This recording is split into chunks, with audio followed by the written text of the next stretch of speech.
Hello, everyone, and welcome to the show. I am your host, Aladdin, and on today's live stream, I am taking all sorts of callers. So, if you would like to talk to an ex-Muslim, if you would like to talk to me about your religion or why you do believe or why you don't believe or anything else, today is your chance to do so.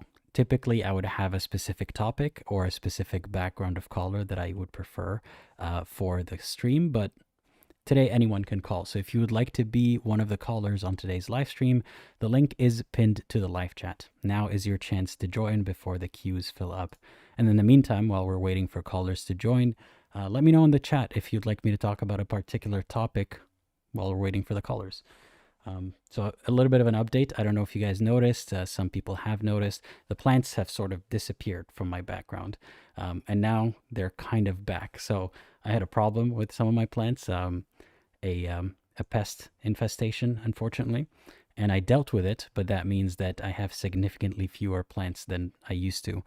But fear not, because I started growing a lot of cuttings from my sick plants, and now they're growing again. So hopefully within a few weeks, the background will be as green as you're used to it being.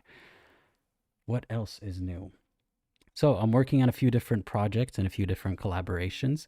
And I'd like to ask you, dear audience, what would you like to hear me talk about when speaking to a female ex-Muslim YouTuber, without naming any names, who might be collaborating with me very soon? What would you like us to talk about? What perspective do you hope you would gain from that conversation? Please let me know in the chat and in the comments below. In a similar vein, this Friday, I'll be speaking to, some of you might have heard of him, a lot of you probably might have heard of him, Sahil Exmuslim. I'll be live streaming on his channel, talking about my journey out of apostasy and also about his journey, out of Islam into apostasy, and also talking about his channel and what he hopes to achieve with his channel. So let me know in the comments below what you would like to see us talk about. I already have a few ideas in mind, but I'm always open to some feedback. Stars says, yes, we'd like you to talk about cats. So all day long, Apu has been on my lap or in my area. His hair is still here, but he's nowhere to be seen right now. So they usually chill, or one of them at least would chill like in his bed back there. But when I got rid of all the plants, I also got rid of the beds just in case there were some bugs there, but there weren't any. So now he sleeps on a prayer mat that I still have right there. And he likes sleeping on it. So you might be seeing him back there very soon. Domain of Knowledge says, my advice to all atheist ex-Muslims, make this world a better place. Be simple, patient, and compassionate, always seeking for truth, find your own meaning in life, and create your own path.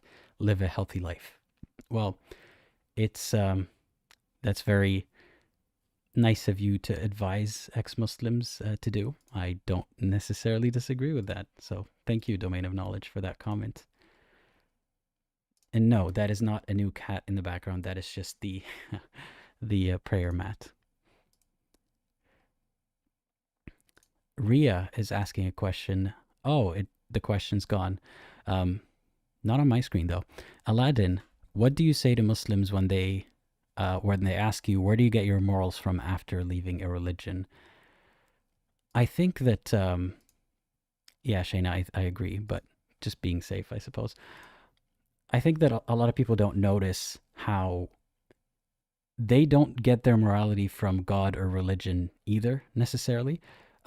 It's usually a mix of sources for their morality.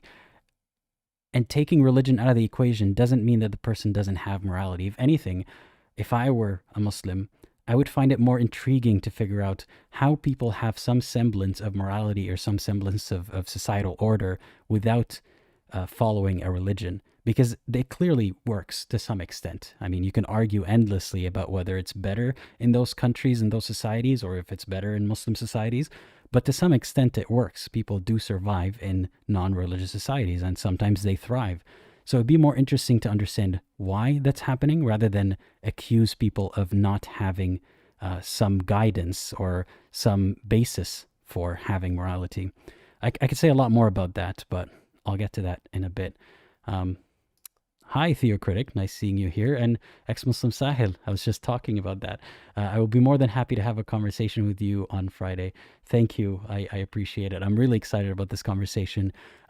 You wouldn't believe how often I've seen a comment telling me, "Hey, you should speak to Ex-Muslim Sahil," and I finally got around to doing so. I reached out to him, and he graciously invited me over. So I'm looking forward to that.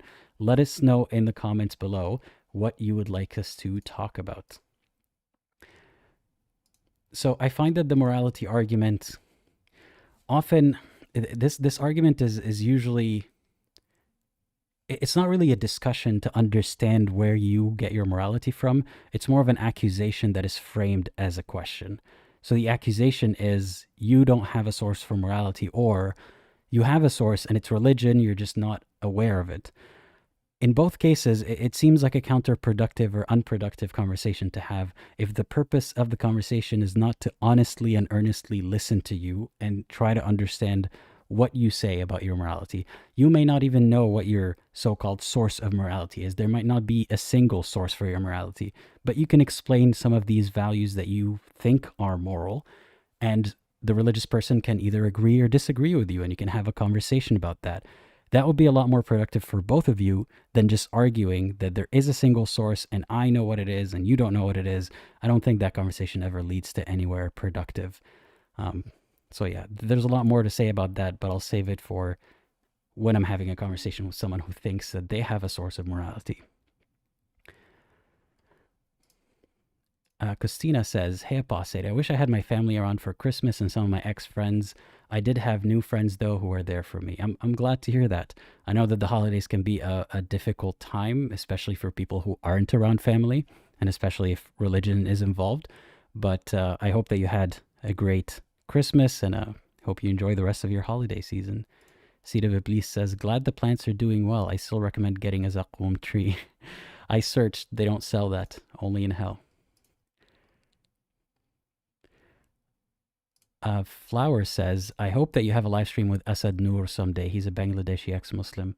I will write that down, and hopefully you will get to have that conversation soon. And it seems like we have one caller in queue getting verified. If you would like to join as a caller, now is your chance before it gets too busy of a queue to join. Reason on Faith says, "A controversial topic to discuss with the ex-Muslim scene in India, the cozying up to India's Hindutva right wing, something ex-Muslim activists outside India are concerned about." We will be talking about that, I presume. So thank you, Reason on Faith, for bringing that up. Domain of Knowledge says, "Even atheists can be moral and humanists. What makes me sick is when apologists say without religion there is no morality." Yeah, I always like to point out to how things are never that simple, are they? I mean, I can't point out to Western countries and say, look, they're thriving, therefore they have morality. That may not necessarily be the case. They may be very blind to many moral dilemmas or problems that they partake in.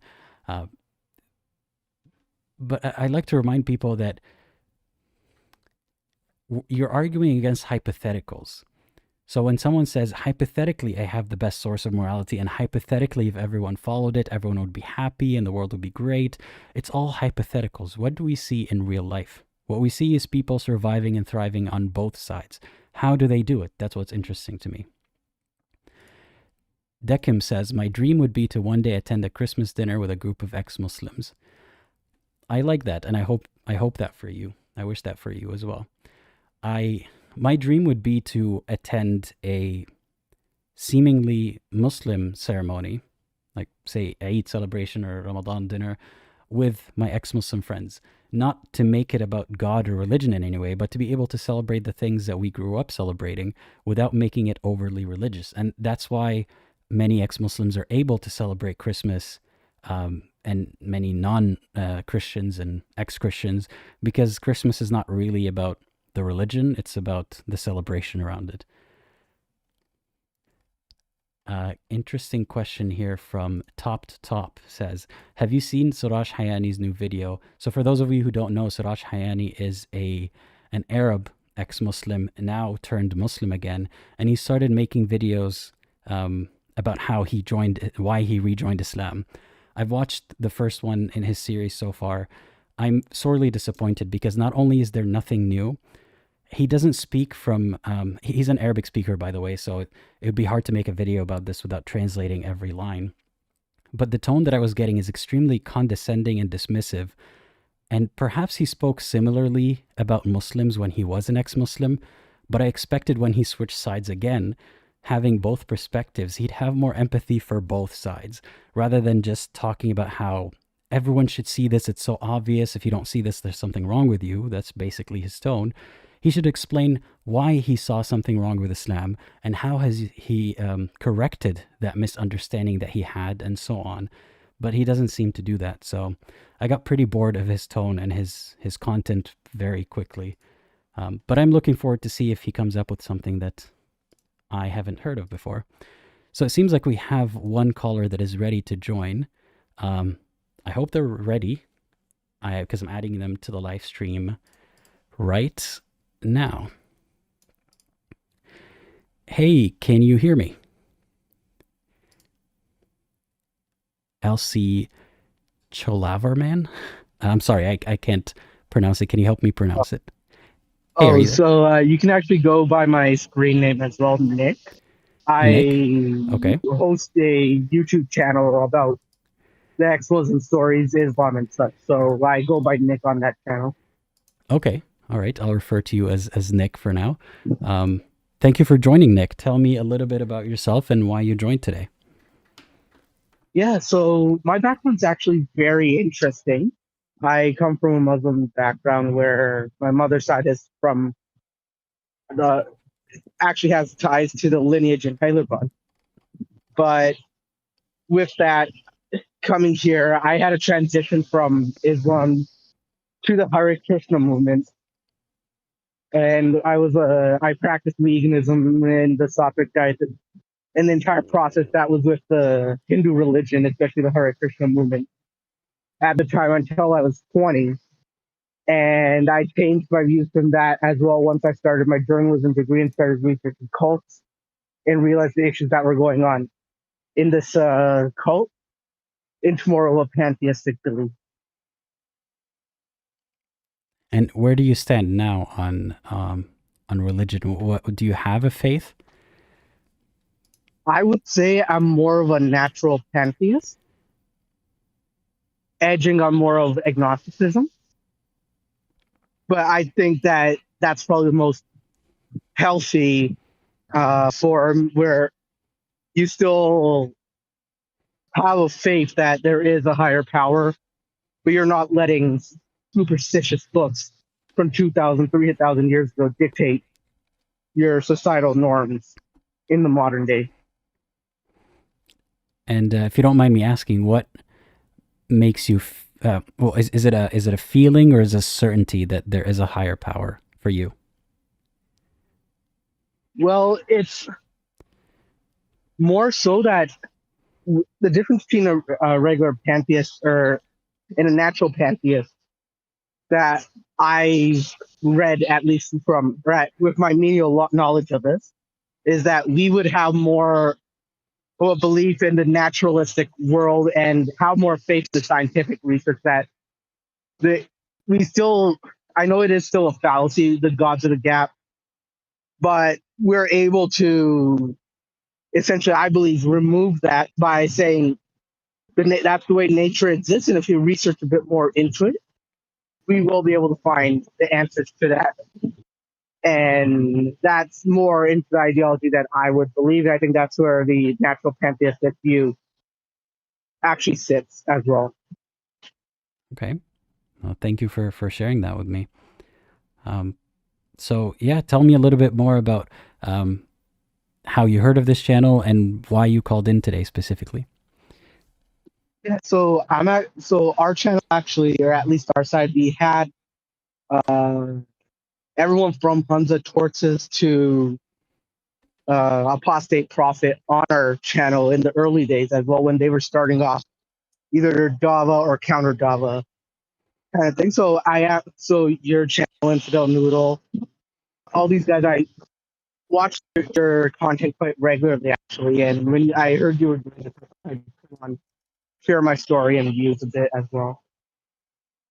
Yeah, I'm fairly certain that I've watched some of your videos before because I know that I am subscribed to you.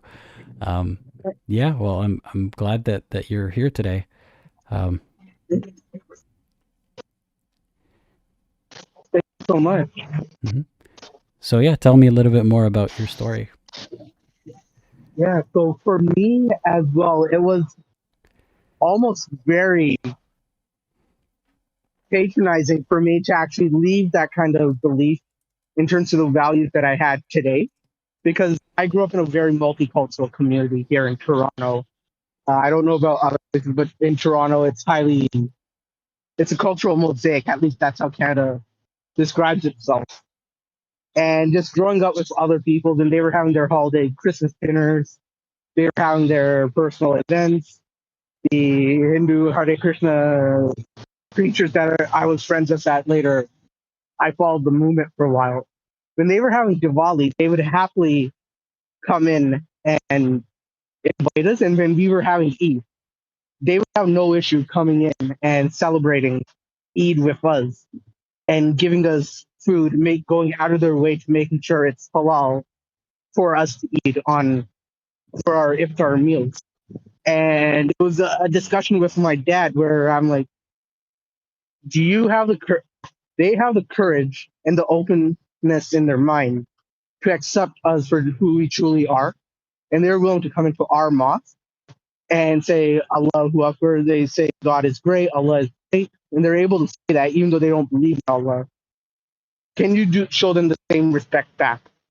And unfortunately, my dad was open. So fortunately, my dad was open enough to see that, but there were many people in the community that weren't as open as my parents were to see it in the same way. So I started seeing more of the text and evidences for that, and I slowly started drifting away from having more of that xenophobe ideology in my mind.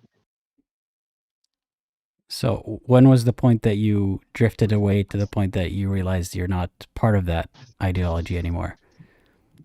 This was when I was more growing my wings in the later stages of my high school career. So when I was a junior in high school, I started taking world history classes, and I'd have people from various regions talking about their own personal faiths, cultural backgrounds. For example, in Indonesia, the vast amount of tribal cultures that were there that were very rich in culture, but growing up, we were only taught that they were bad pagan religions.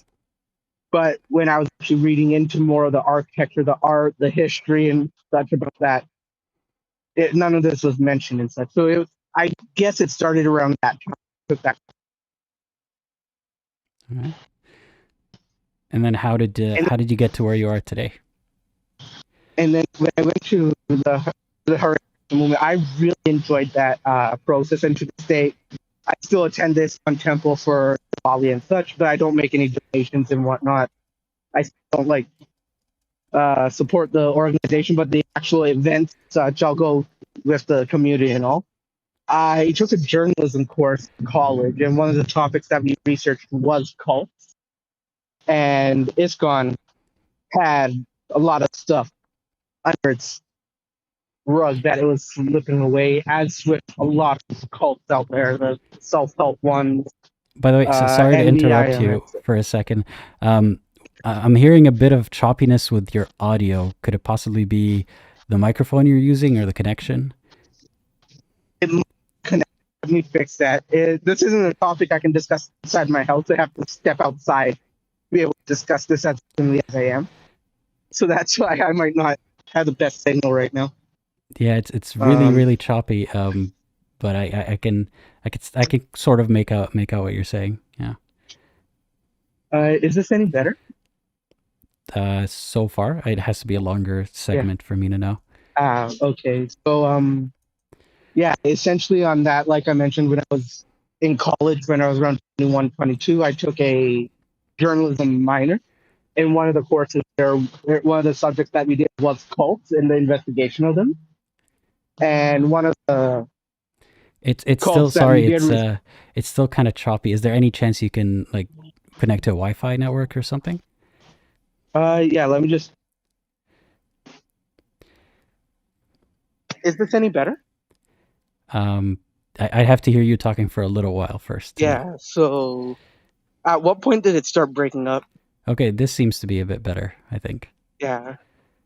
So yeah. So like I mentioned, when I did do the research of the various court cases and such, and obviously public reports of court transcripts are not going to be all lies. They are going to be somewhat truthful as to what's actually happening in terms of the evidence what's being presented in court.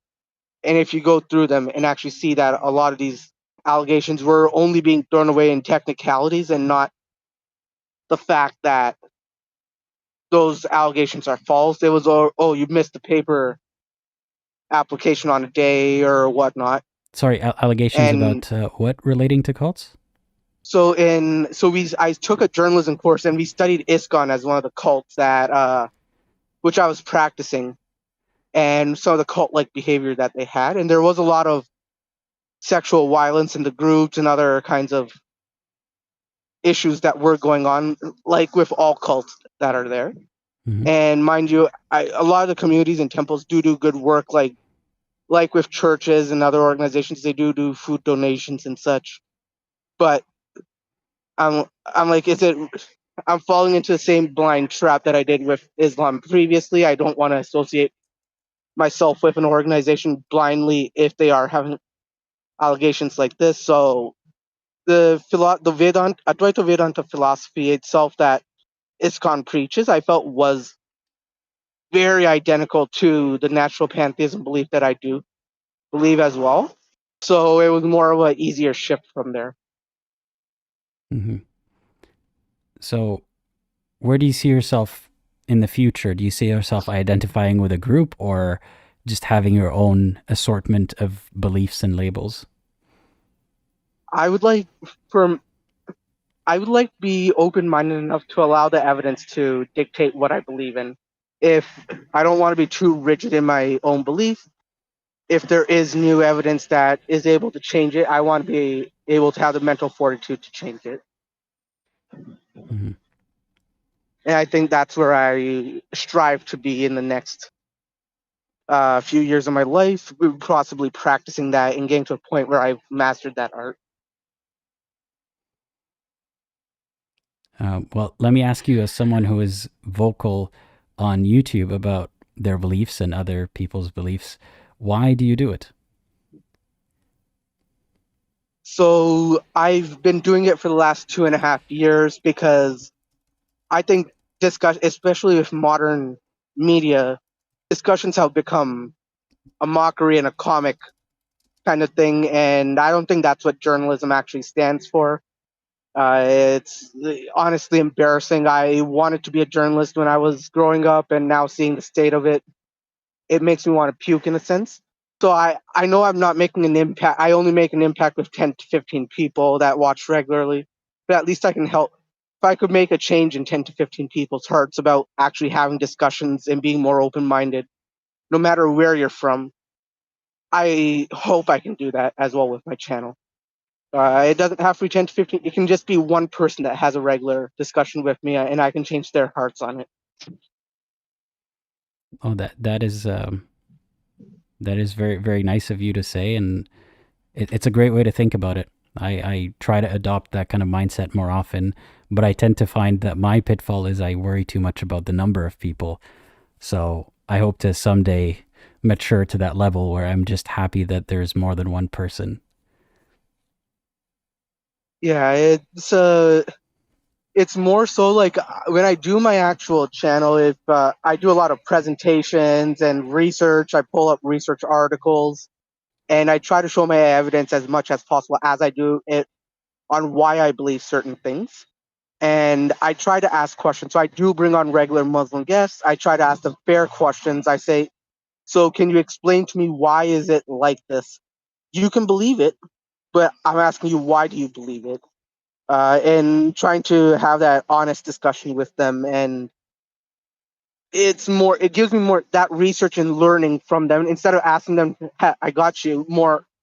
why are you doing this or why do you believe in this? It gives me a lot more satisfaction than the views itself. It's a learning process, right? Hmm. Well, what do you hope to see changing in in the way that you have discussions with Muslims, or the way that Muslims have discussions with you, or in general? What do you hope to see changing in the future? So this is one thing where I took a hiatus for a couple of months because I got a call to my cell phone number. Somehow it got leaked, and it was a Muslim guest. This was off of an episode that I did with a Muslim who actually called me and promoted my channel quite regularly because he thought that the questions I was asked, no one's asking questions that thought provoking ever. And he actually really enjoyed the discussion. But someone called me and made threats and saying, oh, they'll come and kill me and such. So I was like, why would people be so ignorant as to the person that's having the discussion with me didn't find it hard, or the person that actually had the discussion didn't find it hard? Why is this person getting offended over that? So I think overcoming that kind of obstacles is something that I'm definitely looking forward to as a goal as well. Hmm. I'm wondering if you have any questions for me. Yeah, quick question is, who would you say is the person that asks you some of the most thought-provoking questions on your channel, and what would one thing that you learned new from your channel be? I can't remember the specific person. I know that it's an accumulation of many people over the years, or over the year and a half, or however long it's been since I've been doing this more regularly. Um, I know that there was one caller a long time ago called Oos, and I hope to hear from him again. Like, he had his own segment. I cut it out into its own video a while back. That was a very interesting conversation. But it's happened many times since. So I can't tell you with certainty which one person surprised me or asked me a thought provoking question, because many people have. And sorry, what was the second half of that question? The second half was, what's one thing that you learned new, or what's something that you still remember learning because of this channel? I mean, the main part is that it's easier to assume what someone thinks and how they think than it is to actually understand the truth of it. So before this channel, I was more susceptible to thinking that I essentially know what believers think. I know how they think. And you don't even need to have a conversation with them, because you could just talk about them. But obviously that is not true. And that's why I don't like to, post analyze a conversation that I've had with a believer after they're off the call very much, because I think there's more benefit in getting their thoughts on it and not speculating. So I think that's one thing that I learned is, even if you think you know what someone believes, you don't really know the full story, or how they contend with that, and how they make it fit into their worldview. For sure. And I also have one more question. So Ninja Mommy she actually lives near my area as well. I don't want to dox her or anything, but her conversation with you and Infidel Noodle, I still think was really good, and I want to give you props for that. Well, thank you. Yeah, that was a long time ago. I wish to have heard a continuation of that, or more conversations with her, but I haven't. But it was a very nice gesture of her to reach out to us, and I appreciate her for that. For sure. Yeah, thank Yeah, you so much for having me on. of course. Happy to have you, and yeah, thanks for calling today. Hey, thank you so much. I'll let Mm, other people in the line jump in. Take care. sounds good. Have a great rest of your day.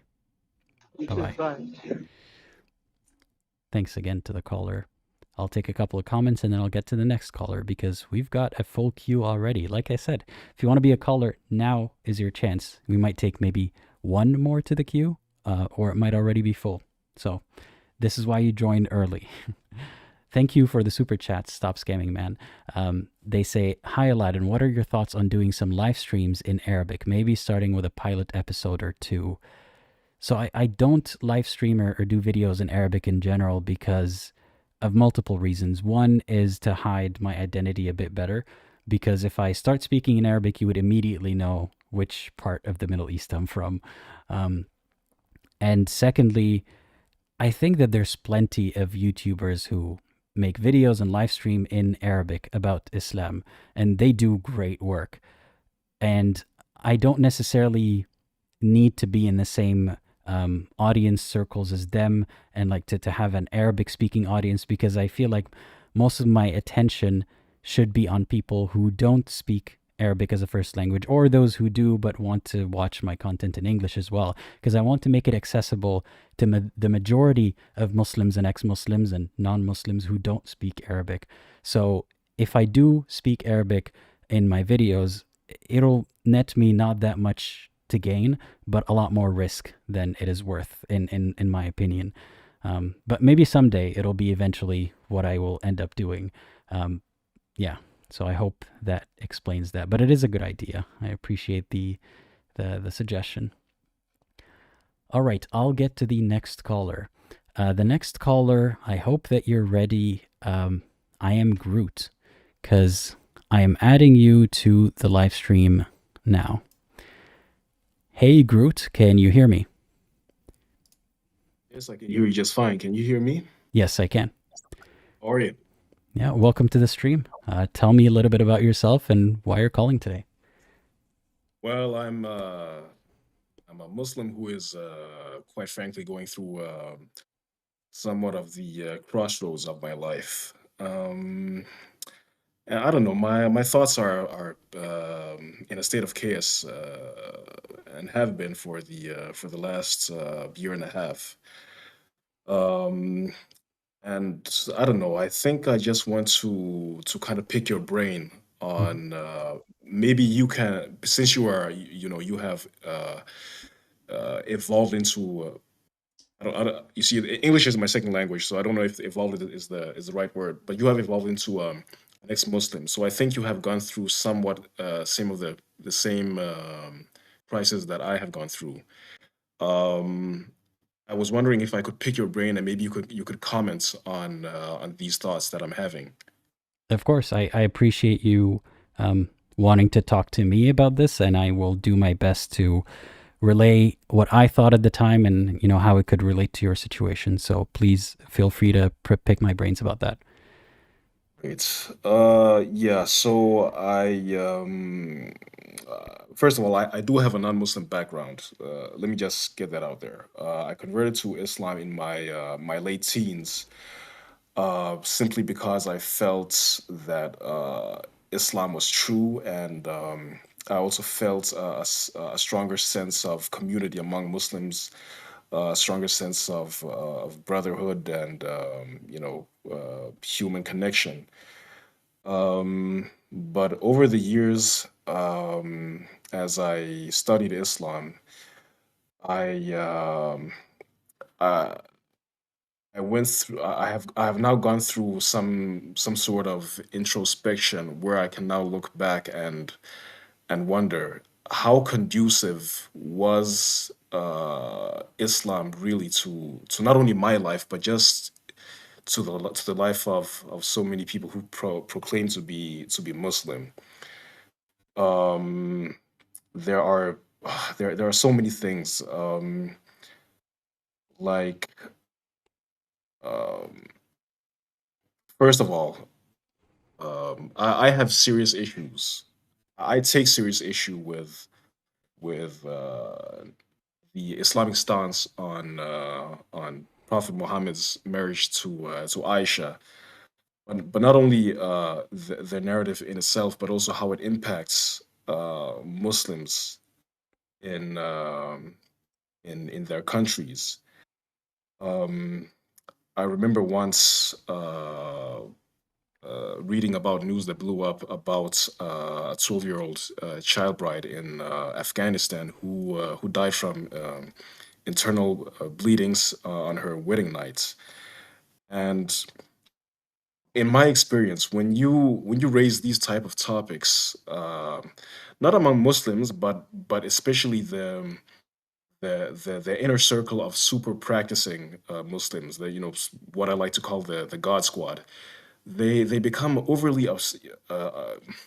defensive about this stuff, talking about how this must be some sort of false flag from the West, and you know how many of these people are quite cons what's the word, Conspiracy theory oriented, let's say. yeah, exactly, exactly. It's like they don't like to talk about these issues, especially because they know very well that it somehow it is connected. Not somehow it is actually directly connected to the general narrative that we know about Prophet Muhammad's marriage to Aisha.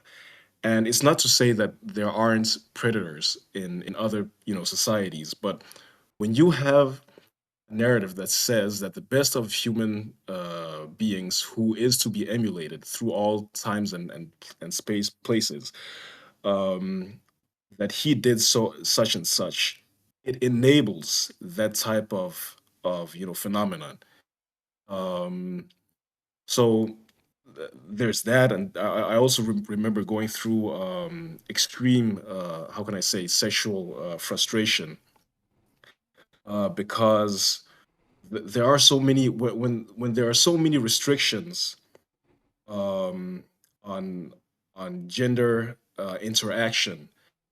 Well, what simply happens, well, what happened in my case anyway, is that you become much more sensitive to the opposite gender than compared to how I was before I converted to Islam. Before I had I had a very relaxed approach to the opposite gender. I wouldn't get nervous, and when you then start to restrict yourself so much to the opposite gender, is that you start to become, you start putting the women on a type of pedestal, but it's not a positive pedestal. Hmm. It's a type of you develop a sort of anxiety that each encounter you have with a woman, oh no, you might fornicate with this woman if you're not careful. And what I see, especially I live in Europe, right? What you often find, and this is not some sort of right wing narrative or spin that I'm trying to promote, but you do find very often that a lot of sexual violence that is caused here in Europe are caused by some Muslim men, um, and sometimes when these suspects or culprits or whatever are interviewed, they say they justify their actions that say, oh, it's because she had this mini skirt on, or she had this type of outfit on, and I couldn't control myself, so I can't really. Well, they don't say I can't be blamed, but that is the logical conclusion of their arguments. Well, And I just yeah, to add to what you're you saying. just interject whenever you want. It's okay. Yeah.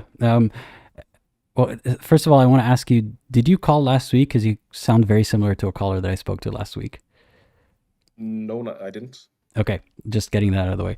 Secondly, what you're talking about is not just a problem. Like to clarify for the audience, what the caller is talking about these the sexual frustration and the sort of victim blaming isn't necessarily just a problem in Europe, like in this particular context.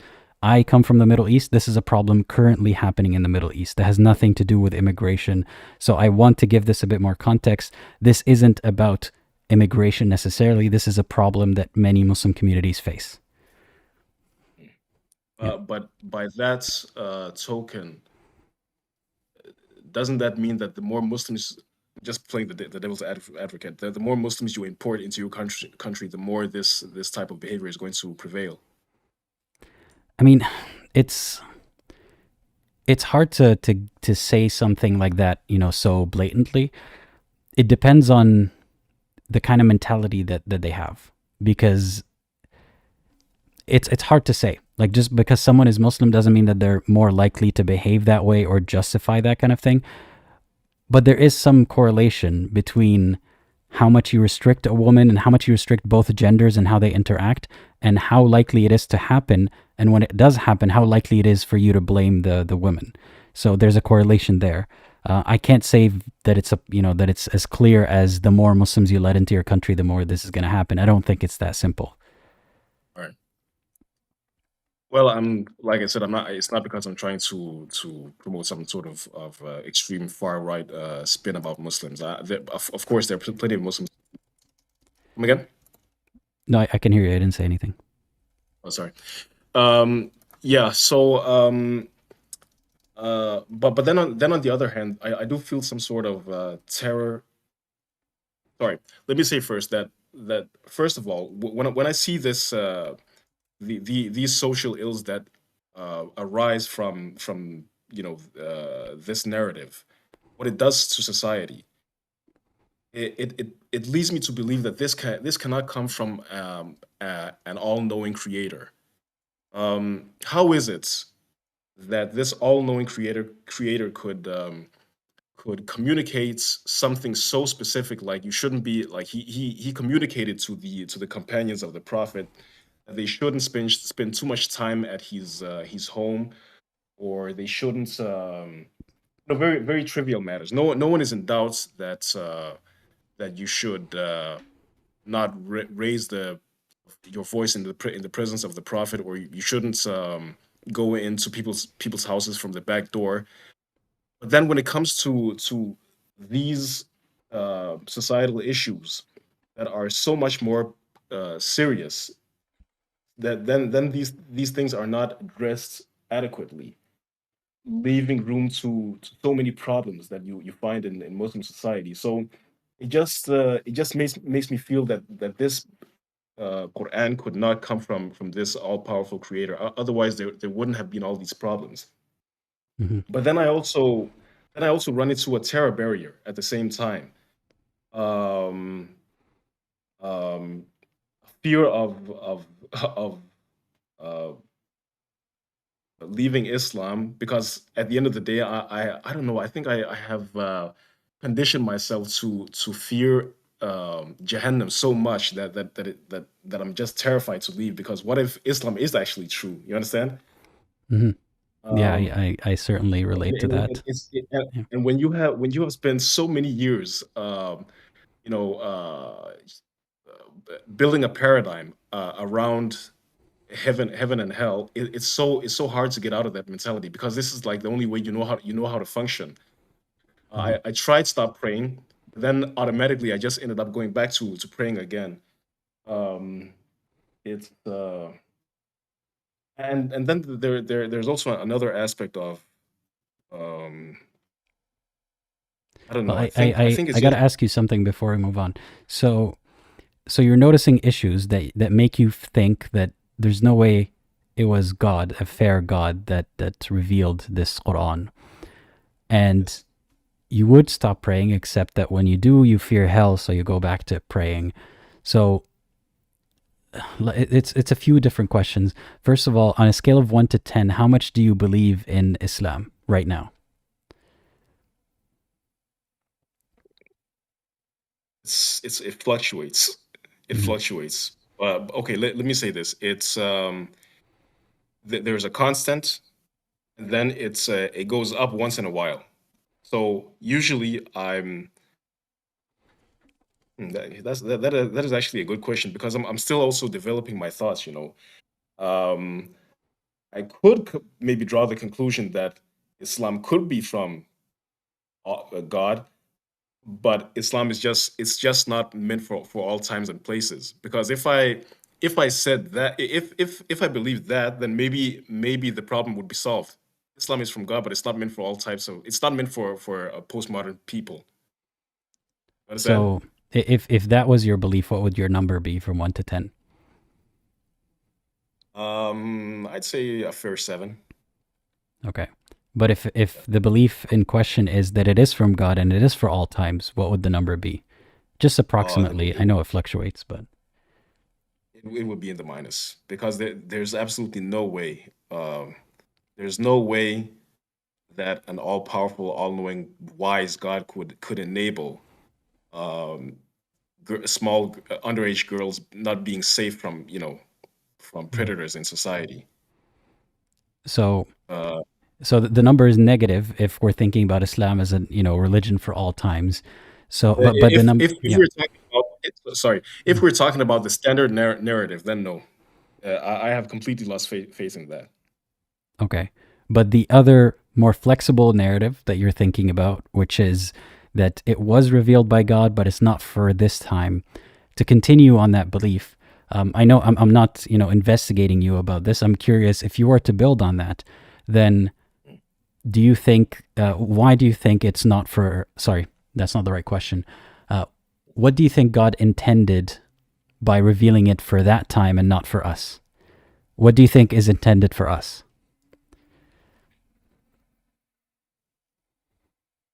I don't know. I mean, there are things that I can imagine. Uh, there are things that came from the Islamic civilization that also contributed to our postmodern world right now. Um, Things that came from the Islamic Golden Age in terms of innovation, inventions, thoughts, and ideas. You could obviously argue that that happened in spite of Islam, because a lot of these thinkers like Averroes and Ibn Sina and so on, these were actually declared heretics in their own time. Um, but nevertheless, I don't think they would have come about without um, the the beginning of the Islamic civilization, because that is where it did happen. Nevertheless, regardless of whether you know, irrespective of these people were following Islam or not, they did live under the Islamic empires and so on, and a lot of like people like Averroes, for example, he's the one who translated a lot of the philosophical books from Latin to the European languages, and then Europe benefited from these translations and brought about their own enlightenment, um, which is uh, which is one of the reasons why we have so much progress in the world today. So how Maybe does that maybe that's relate to God's maybe revelation of Islam at the time? because God's revelation enabled the rise of the Islamic civilization that later contributed to Western civilization. And then God just left us hanging after that? Well, um, I don't know what you mean by left us hanging. Do you mean that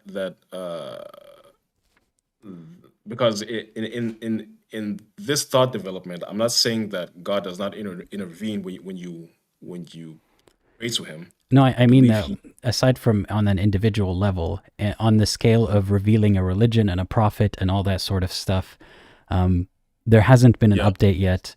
God, according to this narrative, God would have given us a starting point that somehow led to science, that somehow has led to Western civilization getting ahead. Kind of did Yes, us I dirty, think don't you think? Like in the long term, as Muslims, if maybe we were to think about it that way. maybe He sent us on a trajectory to where human ethics would develop and become so refined that we at one point no longer um, need all these uh, rules and regulations. I mean, couldn't Just that like have been when done without like causing harm to children and many people? well, you know what? That is actually one of the questions I also challenge myself with. Hmm. Um, Yeah, and that is why I also said, I'm still developing these thoughts. I constantly debate with myself in my head around these issues, because that is one of the questions. Could this not have happened without causing harm to this and that? Why was it so easy for God to gradually put a ban on alcohol, but not slavery or many of these other awful things? Because because things like wife beating, these are not this is not something that is gradually being outlawed, like we find in the, like, it's not something that is gradually being banned like alcohol in the Quran. It is a command from God. It's an instruction. Beat your wife. You understand? Mhm. So yeah, I mean, it's to be very hard honest for with me. you, I'm asking you questions to try to develop that belief that you have to its conclusion. You know, because as and I don't mean this in a belittling way at all, but if it's a half-baked belief about, you know, God, Islam could have started off from God, but then there's not updated, then it might survive for way longer than it needs to because it hasn't been substantiated and it hasn't been taken to its conclusion. So I try to push a bit further. Let's take that premise, you know, that Islam was for the time. Why aren't there any updates? What does God hope to gain from, you know, I don't see the connection to, you know, how the scientific age has come about because of Islam. I can see that the time that the people existed in, that many people who have made scientific discoveries or translations or have contributed to this process happen to exist at a time during an Islamic era. I mean, that would be like saying that in the Middle East, most garbage men are Muslim. What does that mean? Nothing, because most people are Muslim. That's like saying, you know, most scientists at the time were Muslim. Yeah, because most people were Muslim. Like, that's just how it works. So I think it would be giving credit to the religion or to God or whatever for something that's not, like, there's no connection there. But even all of that aside, I try to think, so if this was all to like give us a push, couldn't it have been done without this mistranslation and I mean miscommunication and things that will harm people? There is no mistranslation or miscommunication here. Like you said, God, it is a command. God says this is how you handle marital issues. For, you know, to give one example. So how confident are you in that belief now that you've expanded on it a bit more? It was a 7 before, right? What's the number now? I'm not, it's well, it's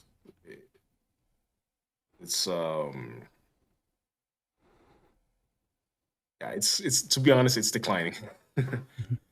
It is declining. Uh, So if you had no fear of hell, would there be anything holding you back from not believing in any version of what you just described? I guess not. No, I guess not. Um,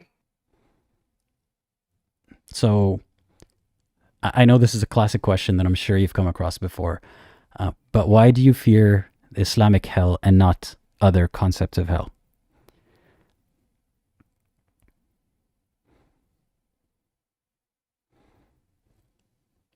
well, because the I think it's because um, the Islamic concept of hell is so in detailed and so terrifying that it's kind of hard not to ignore it because it's so embedded in my paradigm, um, that it's kind of hard to just um, break free from that.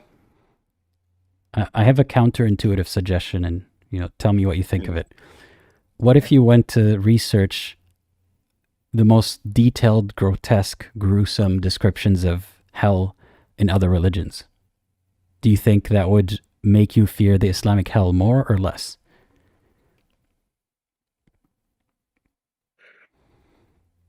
Um, you might laugh at me, but this is I'm just gonna say this because this is also something that you get taught in Islam, but it might actually just reaffirm my own belief in hell because as Muslims, you believe that God sent hundreds of thousands of prophets to all types of different civilizations, and if other religions have a concept of hell, then that might actually be a remnant of the message those previous prophets came with. No, I That wouldn't sort laugh of at you. call It's such an insidious way of getting in your head, like that belief, that isn't it? it is like I'm not mocking you in any way. I see why you would No. see it that way because of religion, but it's actually more plausible that the idea developed from other religions and then Islam took it. You know what I mean? Yeah. I mean, maybe a deep search into how these, because at the end of the day, you can't really argue with, well, my God sent religion. I mean, get sent religions before, but they disappeared, because that, in and of itself, you have to believe that they were sent and they disappeared. So you won't find archaeological evidence that links them to Allah in any way. So that covers that. But maybe when learning about all of these different religions, maybe it'll help you realize how the ideas evolved from polytheistic religions to then Christianity and then Islam. I know that, for example, genetically modified skeptic, I don't know if you've heard of that YouTuber. You should watch this video. His name is Drew, and he has a channel called Genetically Modified Skeptic. I highly recommend. Oh, you know him? Okay. He has a video about hell, and he talks about how, and I'm quoting very briefly here, hell was a mistranslation that made it into Christianity. So, like Gehenna, the word that sounds like Jahannam, is a valley in Palestine, Israel, whatever you want to call it. I'm going to go with Palestine right now. It is a valley over there, and it is a physical place, and somehow that made it into an idea of Jahannam. So finding all of these links that make it very, very likely, if not inevitable, to believe that these are all evolutions of ideas that made their way into Islam rather than the other way around might reassure you that no, this is not actually an idea that existed in other cultures because God also told them. Maybe, but yeah, go ahead. My immediate thought that pops up in my head is, why do you think? Because the following kind of reinforces my belief in hell. Why do you think that so many cultures, like across time, all had the same? Okay, they didn't have the same idea about hell, but all of them believed in an afterlife, and in an unseen world. Why do you think that is? I don't think all of them did. I can't speak to the percentages. I know the narrative is that this exists in every culture. I think it wouldn't actually make me more likely to believe. It's an indication that we've all evolved in a similar way and arrived at similar conclusions. It's like how language evolves similarly in different parts of the world, even though they don't talk to each other. It's more indicative of our biology than indicative of something behind it all. I don't really. Isn't it then a natural thing to then want to believe in? Aren't we predisposed to wanting to believe in an afterlife biologically then? I mean, if it's just about biological predispositions, then we wouldn't be living the lives that we live today. I think we're way past that point. I don't know if we're biologically predisposed to believe in an afterlife, but I think that an afterlife solves a lot of the problems that we face in our day-to-day lives. So it's a tempting idea. It's like it evens the scores. We die and God's going to take care of all the mess. But I don't think it's indicative of it being that there's truth to it and we all somehow are collectively coming to find out this truth. I mean, let me describe it this way. You ever see those TikToks or Reels or whatever on Facebook of something silly that someone does, like the way that they tuck in their legs in the covers, or the way that they do whatever, and everyone in the comments is like, "What? You do that too? I thought I was special. I thought I was the only one who does that." And there's no common thing between all those people in these different cultures that causes them to behave that way. Does that mean that there's a God behind them or some supernatural reason to why they behave in that similar way all around the world? Or the other way around, that we're all biologically very similar, so it's inevitable that we will think in similar ways? I don't know if I described it correctly. I can't think of one of those examples off the top of my head. But just random things that we do. Yeah. Yeah. Yeah. But it just seems to me that belief in the in an unseen world and in an afterlife is like such a universal phenomenon. Like it's so core to part of being human. I mean, I think there was one study from Oxford actually that that, and this was actually quite a large study, but it showed that children, even under the age of 5, are predisposed to believing in a creator of the world. Now, okay, that does not necessarily have to do anything to do with an afterlife, but just wanting But to believe so if it doesn't, then don't conflate these topics. So like, don't take a sign of one thing to mean a sign of something else. Be careful with how you think about these. But I won't challenge you on, let's presume that most people are predisposed to believe in an afterlife. You don't necessarily have to shed that belief to then shed the fear of Islamic hell. I mean, one way is to, no longer believe in Islam, which it seems like for the most part you don't, but it's the fear that's retaining you, which is kind of a catch-22. But another way to think about it is, what attributes do you think of the judge that will determine whether you go to heaven or hell? And I'm sure there's plenty of them. Does it fit those attributes that you would go to hell for the reasons that you cannot seem to, to believe in Islam? Well, it all goes back to my basic assumptions about the creator, and that is when I observe my surroundings and I observe the cosmos, universe, and everything around it and inside it's to me it's indicative of a very intelligent, uh, think if if I was at fault for not believing in Islam, I would expect this creator to understand um, why I just couldn't stand for so many of these awful things that are so self-evident, are harmful to people. And I would also expect that he wouldn't blame me for it. Uh, that would be my basic assumption. Does that make sense?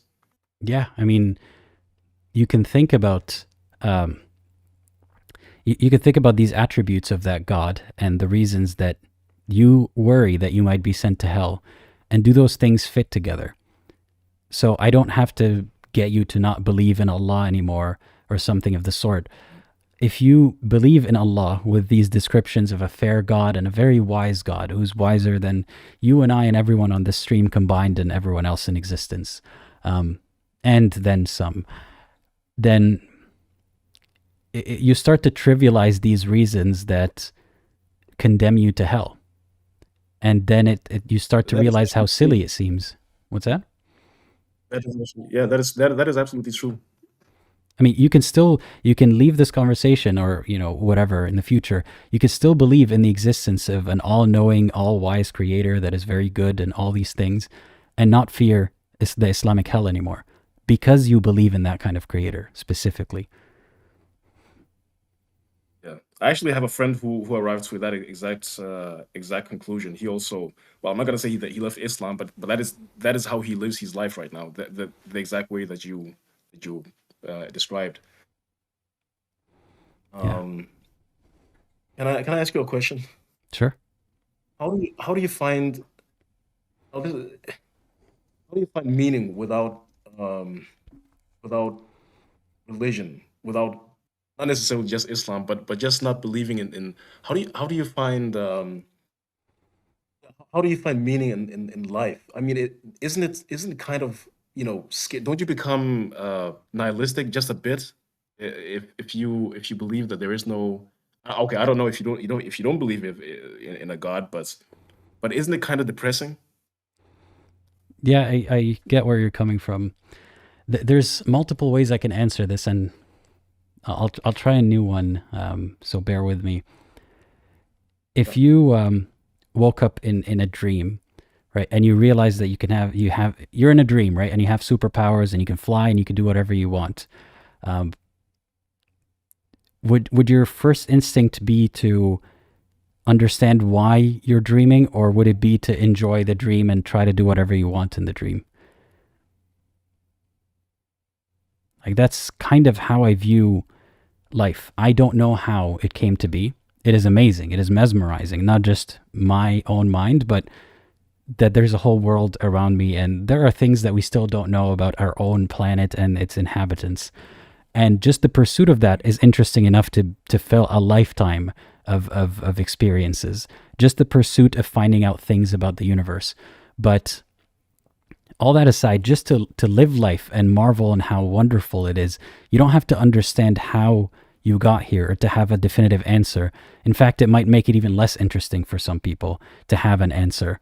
I went through this confusion even as a Muslim. I was more depressed even back when I was a Muslim because I couldn't reconcile all of what you're describing, or a lot of what you're describing, and also watching tragedies happen, not just to Muslims, but to everyone in the world.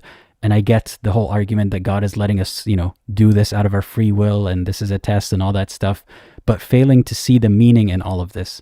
And I had to resign that, of course, Allah knows the meaning, I don't, but that still doesn't give me comfort. And I was told at the time, well, you can't expect to understand everything. Of course, you're going to be depressed if you try to understand everything. But that's not what I was trying to do. Like, today, I don't understand everything, not even close. Like, it's on a scale of, the 1 to 10, I'm not even a fraction more understanding of the world than I was before. But I'm not as depressed about it. There's meaning in the absurd, is what I'm trying to explain. And sometimes we concern ourselves with things that are bigger than us for no good reason. So effectively, whether the world is created by a scientist in a lab or some god, or it came all by accident, or whatever happened, does that change your day-to-day life in any way whatsoever? Unless you're trying to pray to that god. But if you're just, waiting for your job application, or if you're going to the grocery store, or getting married, that reason why you exist plays no role in your enjoyment of life. So why not enjoy it anyway? Because it's not going to change anything, whatever that cause is. That's how I think about it, more or less. But isn't it? I think my main thing is that I just care about people, and when you witness so much injustice in the world, it I don't know. I think it's because I just used to find solace in the fact that one day God is going to judge everybody, and all those bad people who got away with things in this dunya are not going to get away with it in the afterlife. Like, if you don't believe in an afterlife, then you also have to face the consequences that horrible people get away with bad things. Well, I'll tell you why that didn't affect me as much. When I was a Muslim, I believed that, yes, horrible people are going to be punished for what they do. But also, I couldn't understand why good people who don't accept the message of Islam, no matter what you tell them, are going to be treated exactly like those horrible people. Murder and kafir, same difference to Allah. And that didn't make any sense to me. And that made me more depressed than knowing that in this reality that I'm experiencing right now, yes, there are a lot of horrible people who are going to get away with bad things and die and not face consequences, but we can try to change as much as we can in this life. And if you try to focus on helping people and actually, seeing that help materialize, seeing those people's lives improve, that can affect your life so much better in ways that are more profound than thinking about all the injustice that you cannot solve. So I guess for me, it's because even when I was a Muslim, I realized that there's a huge amount of injustice. I couldn't dare say that God is unjust or unjust, but I felt that there was that injustice. So now it's the same amount, more or less. It's just that I can maybe do something about it. I see. All right. Well, I guess that's all I had for today. I appreciate your time. Of course, yeah, and I appreciate you wanting to talk about this openly. I hope that this chat has helped you in some way. Definitely has. Yeah. Thanks a lot. Of course, and I hope you have a great rest of your day. All right, likewise. Bye-bye. All right, thanks again to the caller. I want to reiterate that thank you to the caller, not only for sharing your thoughts for me and you to talk about, but for all the viewers who have similar thoughts and feel similarly to you. This is invaluable to them. So thank you once again. And I want to highlight a couple of chats before getting to the next callers. So, Reason on Faith, thank you for the super chat. They say, for ex-Muslims in the Toronto area looking for community in-person meetups, check out Ex-Muslims of Toronto. Please do check them out if you need them. And Antandre sucks. I don't know who Antandre is or why he sucks, but thank you for the super chat. Hey, homie, I hope things have been looking into up creatively, and that you're doing well personally. 'Tis the season of reflection and appreciation. Thank you so much. I do appreciate and reflect a bit more during this season, not because of Christmas necessarily, but I guess having the time off. Like, I'll tell you guys how I spent my Christmas.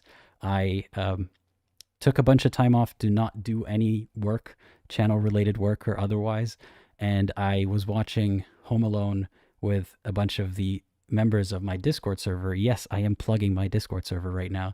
We were watching Home Alone 1, and then I watched Home Alone 2 later with some friends. That's my low-key Christmas, and that was very rejuvenating for me. Okay, I am taking the next caller now. Fiona, I hope you're ready, because I'm adding you now. Hey, Fiona, how's it going? Can you hear me? Okay, I think Fiona might be away. We'll have to come back in a minute.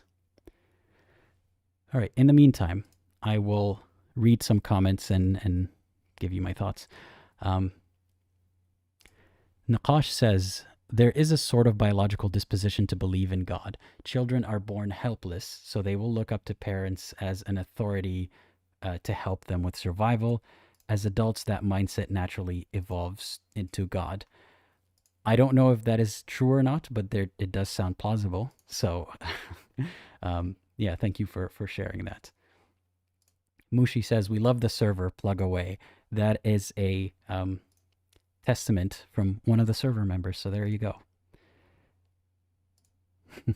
Mr. Fat's Variety Vibes Show says, I love Aladdin. I sure hope he finds Jesus so he can hang out in heaven. I'm just kidding. I hope if heaven is real and Jesus is real and all that, that they're cool enough to want to hang out anyway, despite me not accepting them as a Lord and Savior. All right. Me is asking, can anyone join the Discord?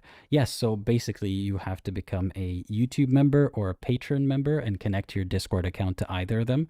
And then once you're in, it'll add you to the server. We'll have a chat, and then past that point, you are welcome to the server. Yeah, we don't really have any restrictions except age. You know, you have to be over 18 to join.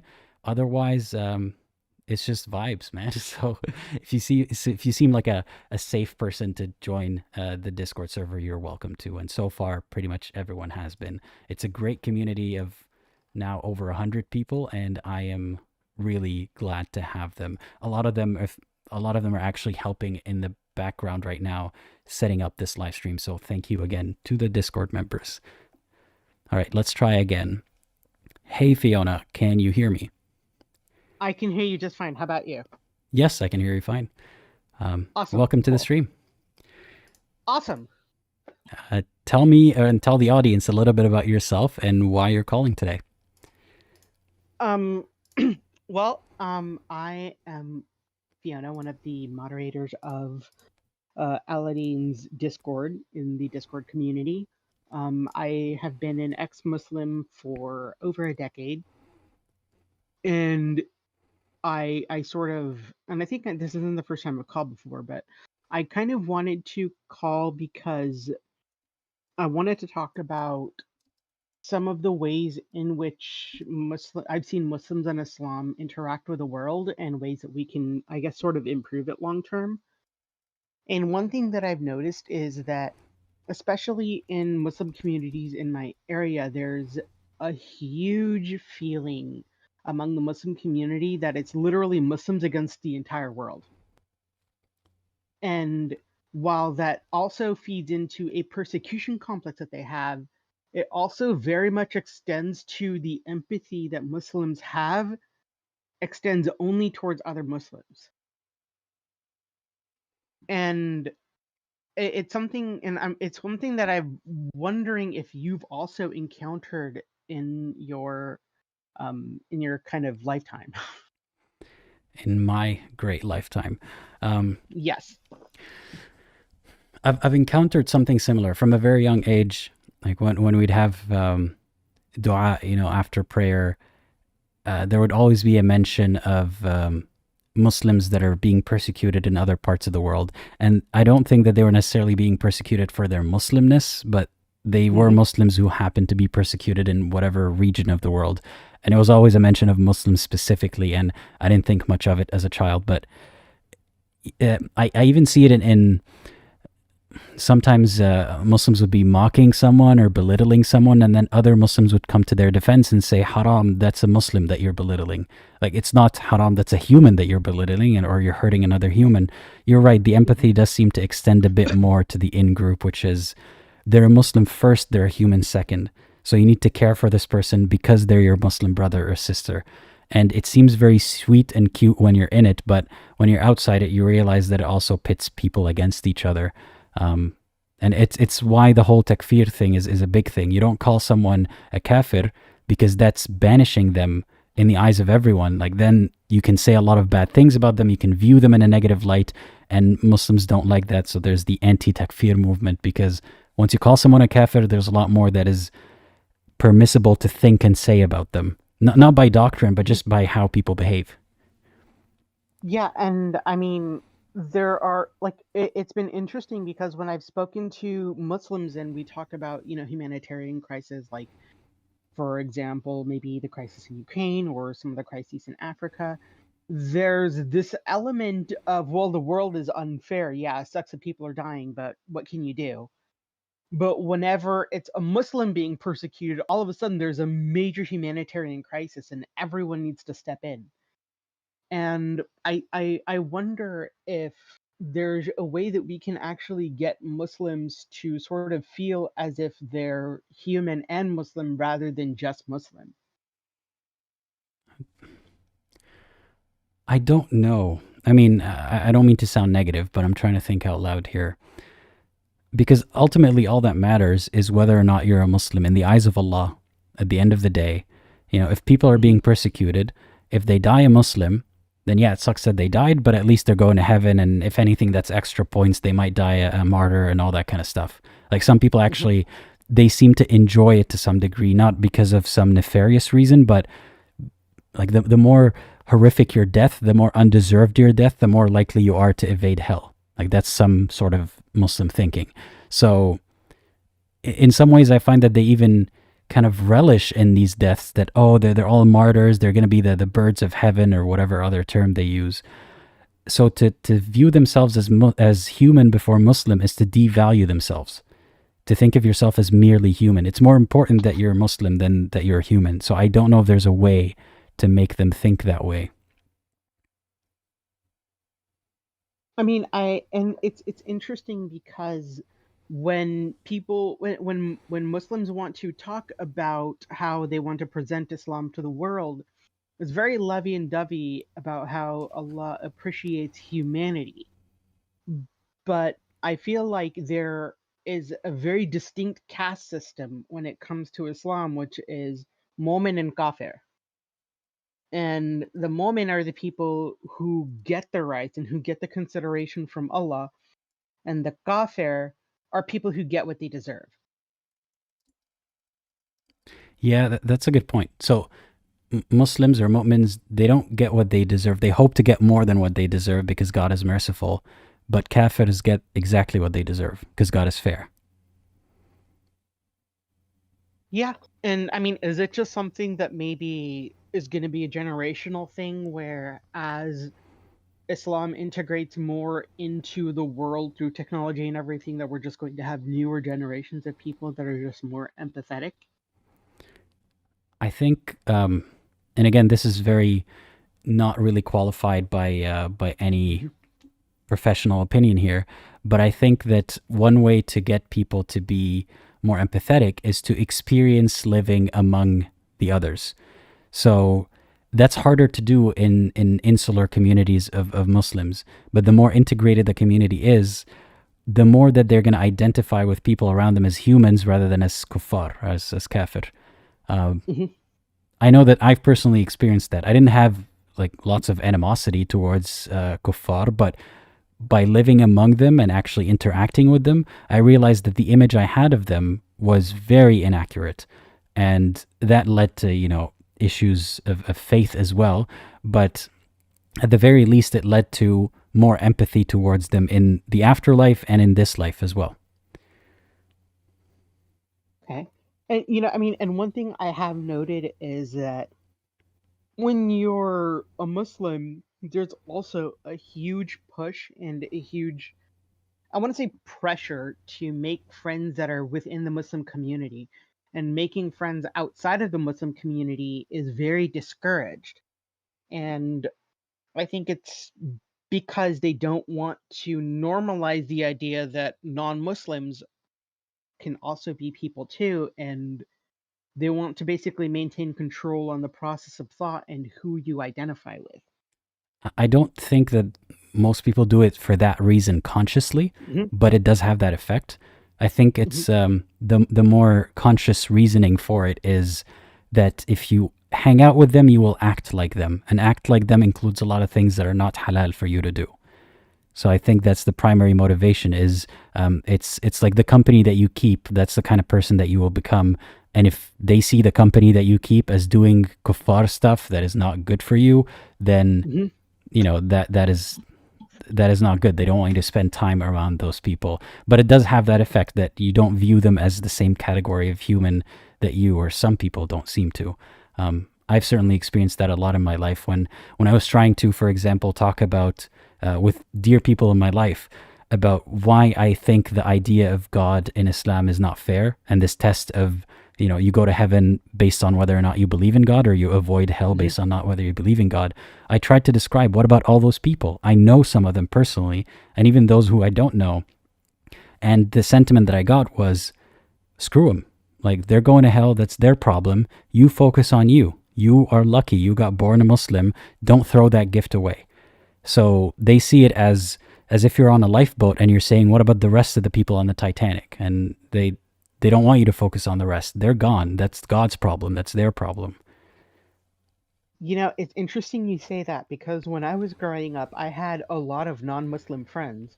And my dad, in an attempt to get me to make more Muslim friends, would basically try to assassinate the character of all of my non-Muslim friends and their families, talking about how the families don't support each other and there's a lot of divorce.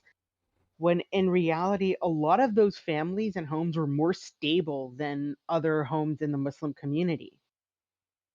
Mm-hmm. But I think the big issue I had, and one of the questions that really kind of hit me hard, was something similar to you, where I was told that when I was young that I would go to Jannah, and when you're in Jannah, Allah gives you everything that you want as a reward for your obedience. And my question was, well, what if I want my friends? What if I want the people who cared about me? And that was the wrong answer. And at first they got annoyed, but then the response to that was, oh, well, you won't want that when you go to Jannah. Like, That's terrifying to think about. You yeah, won't be 'cause then it's yourself like, when you go to Jannah. yeah. And then they had, like, and then they were talking about what you want when you go to Jannah. Well, what am I gonna do? Well, you're gonna do ibadah all the time. Why? Well, that's what you'll want to do. Once you go to Jannah, you will become a true mu'min, and you'll want to make salat all the time, and you'll want to follow all of these rules. Mm-hmm. I'm like, then what's the payoff for me doing all this stuff now? But anyway, Go on. No, please go ahead. I was going to say, devil's advocate here. If God rewires your brain in a way that prayer actually feels good, and that's what gives you a reward, then does it matter to you from your perspective whether or not you're praying in heaven or whatever it is that you're doing? Well, I mean, Yes and no. I mean, for one, it matters because I want to have free will and I want to be able to have my own agency in things that I do. But second, if Allah is able to rewire my brain and Jannah so that prayer feels good, why doesn't He do that now? Yeah, you got me Why there. doesn't He? Because this is the test phase, and he's trying to figure out which one of his subjects are actually the good ones that deserve heaven. But doesn't He already know all the answers? Yeah, but he's giving you a chance to demonstrate it to yourself. But He already knows what you're going to do with it. I don't know. That's as far as I can go with that. Yeah, I know we've had that too. But it's just, yeah, it's one of those things where it very much feels like, especially when it comes to Islam, there's a significant portion of the text and the doctrine that is dedicated towards dehumanizing non-Muslims so that people don't want to identify with them. Yeah. I remember that there's a Surah Al-Ma'un. It's talking about, do you see that who doesn't believe, that is the person who admonishes or is cruel to the orphan. Like, what's the connection between not believing and being an asshole to orphans? There isn't one. And I think it's very irresponsible. It would be irresponsible for me today to say, do you see those who believe? Those are the ones that are pretty cheap and don't tip at restaurants or whatever. Like, I can't say that. People would say, how dare you? No, you can't. But God gets to say it and be confidently wrong about it. I don't understand that. Yeah, well, I mean, I can hope that the takeaway going forward is that when it comes to suffering, suffering is just wrong, whether you're a Muslim or not a Muslim. And as much as I think Muslims are persecuted and they don't deserve to be, I think that they should also stand up and fight for other people so that they should fight for other people the way they wish people would fight for them. Sometimes they do, though. Like, to make this Mhm. clear, we're not saying that it doesn't happen. Like, I know a lot of Muslims who care about other people, but we're talking about the general sentiment in religious circles and in the zeitgeist. This is not an isolated incident. Yeah, there is a problem of dehumanizing the other. And it's not even to say that Muslims are particularly worse at it. We're just pointing out a problem that we've observed. I'm sure this exists in many other circles as well. And I always give these disclaimers because I want people who may not be familiar with me or the tone of the show to not just come here and hear a snippet and think, we're just listing all the things that we find wrong with this particular group of people, and this is why you should hate them. That's not what we're talking about here. We're talking about issues that affect us, that we've experienced, and I'm sure that other groups do similar things as well. Right, and I think it's sort of the idea, and it's the analogy that I use, is that you have to open a wound in order to clean it. And so drawing attention to these ideas doesn't necessarily mean that we hate Muslims or we hate, the people that we grew up with. It's this idea that if we don't talk about the problems, they won't get solved. Yeah, and I don't want us to not talk about the problems out of sensitivity and thinking that people might possibly unfairly look at Muslims or unfairly persecute them. No, we give as many disclaimers as we can, and we remind people that this is a problem that millions, if not billions, go through. So it's not just about in a certain political climate how this might be perceived. I have most of this experience I've had was in the Middle East, and a lot of the people that I know are not being persecuted for being Muslim, but are part of this system that does persecute other, Muslims and ex-Muslims that are affected by this. So I want to make it very clear the tone of this. It's not just to pick on a certain group of people. It's what affects us. Well, I mean, I also think that it cuts both ways because of the way that Muslims have interacted with the world. The world kind of also returns that same energy, and there's a lot of people who are non-Muslims who react very cautiously or somewhat judgmentally when they're reacting with Muslims, and that very much reinforces the echo chamber that they're in the beginning. And so I think that if we, at least from my end, if I would want to be able to foster a world in which I think Muslims are going to care more about me and the people around me, that I should also be the person who extends that olive branch. Mm-hmm. So I think that's sort of it. I know I had something I wanted to talk about really briefly from the last caller, but I guess I sort of forgot. I guess you sort of did. Well, if you don't have anything else, I can ask you a question from the chat. Oh, absolutely. So Flower says, why are there some ex-Muslims who don't label themselves as ex-Muslims and rather call themselves as simply atheists? I'd like to hear Aladdin's opinion on this, and I'm saying by extension, Fiona. Do you know of any examples of this? Like, can you think of anyone in particular? I was, and Okay. I know Ayan Hirsi Ali very much adopted that moniker as well. And I think in the earlier days, at least especially for my sake, the ex-Muslim community was really small, and a lot of, and people, at least some of my peers, found their way out of Islam by examining general atheist content. And so for me, finding my way out of religion and finding my way into the atheist community, it's very much a symptom of who I identified with, because while in theory I did identify as ex-Muslim if someone asked me, but my actual cultural identity very much felt atheist, because a lot of the people that I hung out with and a lot of people that I made friends with identified as atheists. So I think it's a community thing. I didn't start embracing my ex-Muslim identity as a whole until I started interacting with people on your server and finding a lot more people who are ex-Muslims, just because it felt very much like a unicorn, in which I knew that there were a lot of ex-Muslims, but I didn't really talk to them. Mm-hmm. I mean, on the topic of the server, I want to tell people here, I've been pushing the server lately, but just to give you an idea, it is a great community because it's not huge, and I hope that it never becomes huge. It's not scalable in that way, so get in now while you can. But yeah, I hear you. I would echo similar ideas here that for me, I didn't even know about the label ex-Muslim till I knew about it, so it wasn't like I was in denial about it, or I didn't like it, or I didn't identify with it. I didn't know what to think when I first came across that label, but I would hypothesize that people who don't use that label don't want a specific association, or maybe there's not enough of us, more of a representative sample of ex-Muslims out there that one can confidently say, I am part of that group. That could be also part of it. I personally say it because I want to destigmatize the view that Muslims have of ex-Muslims, and I want to raise awareness to non-Muslims that we do exist, because I don't think that we're as aware of as I don't think that non-Muslims realize that we are not facing the similar circumstances as Christians in the West, for example, who leave the religion.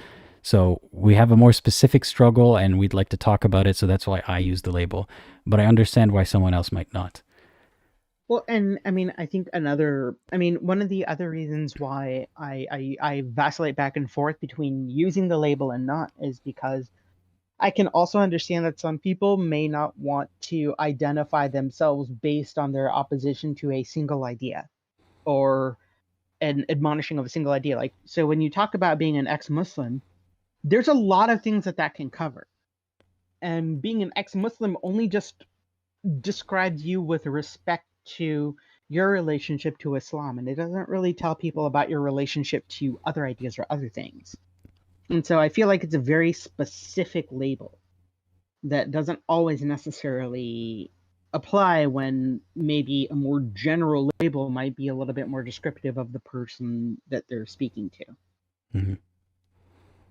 I'll tell you, in my day-to-day life, I rarely ever use the label ex-Muslim, unless, I usually describe it more than I actually just say ex-Muslim. But in my day-to-day life, unless it's relevant, if someone asks me, are you religious? I tell them, no, I was born a Muslim. I am no longer a Muslim, and that's effectively the same as saying ex-Muslim. But a lot of people I don't need to identify my religiousness in most of my interactions, if not with religious people or Muslims specifically. But I found that in my interactions with non-Muslims, it never really comes up. So I haven't used that label aside from being Aladdin, very much.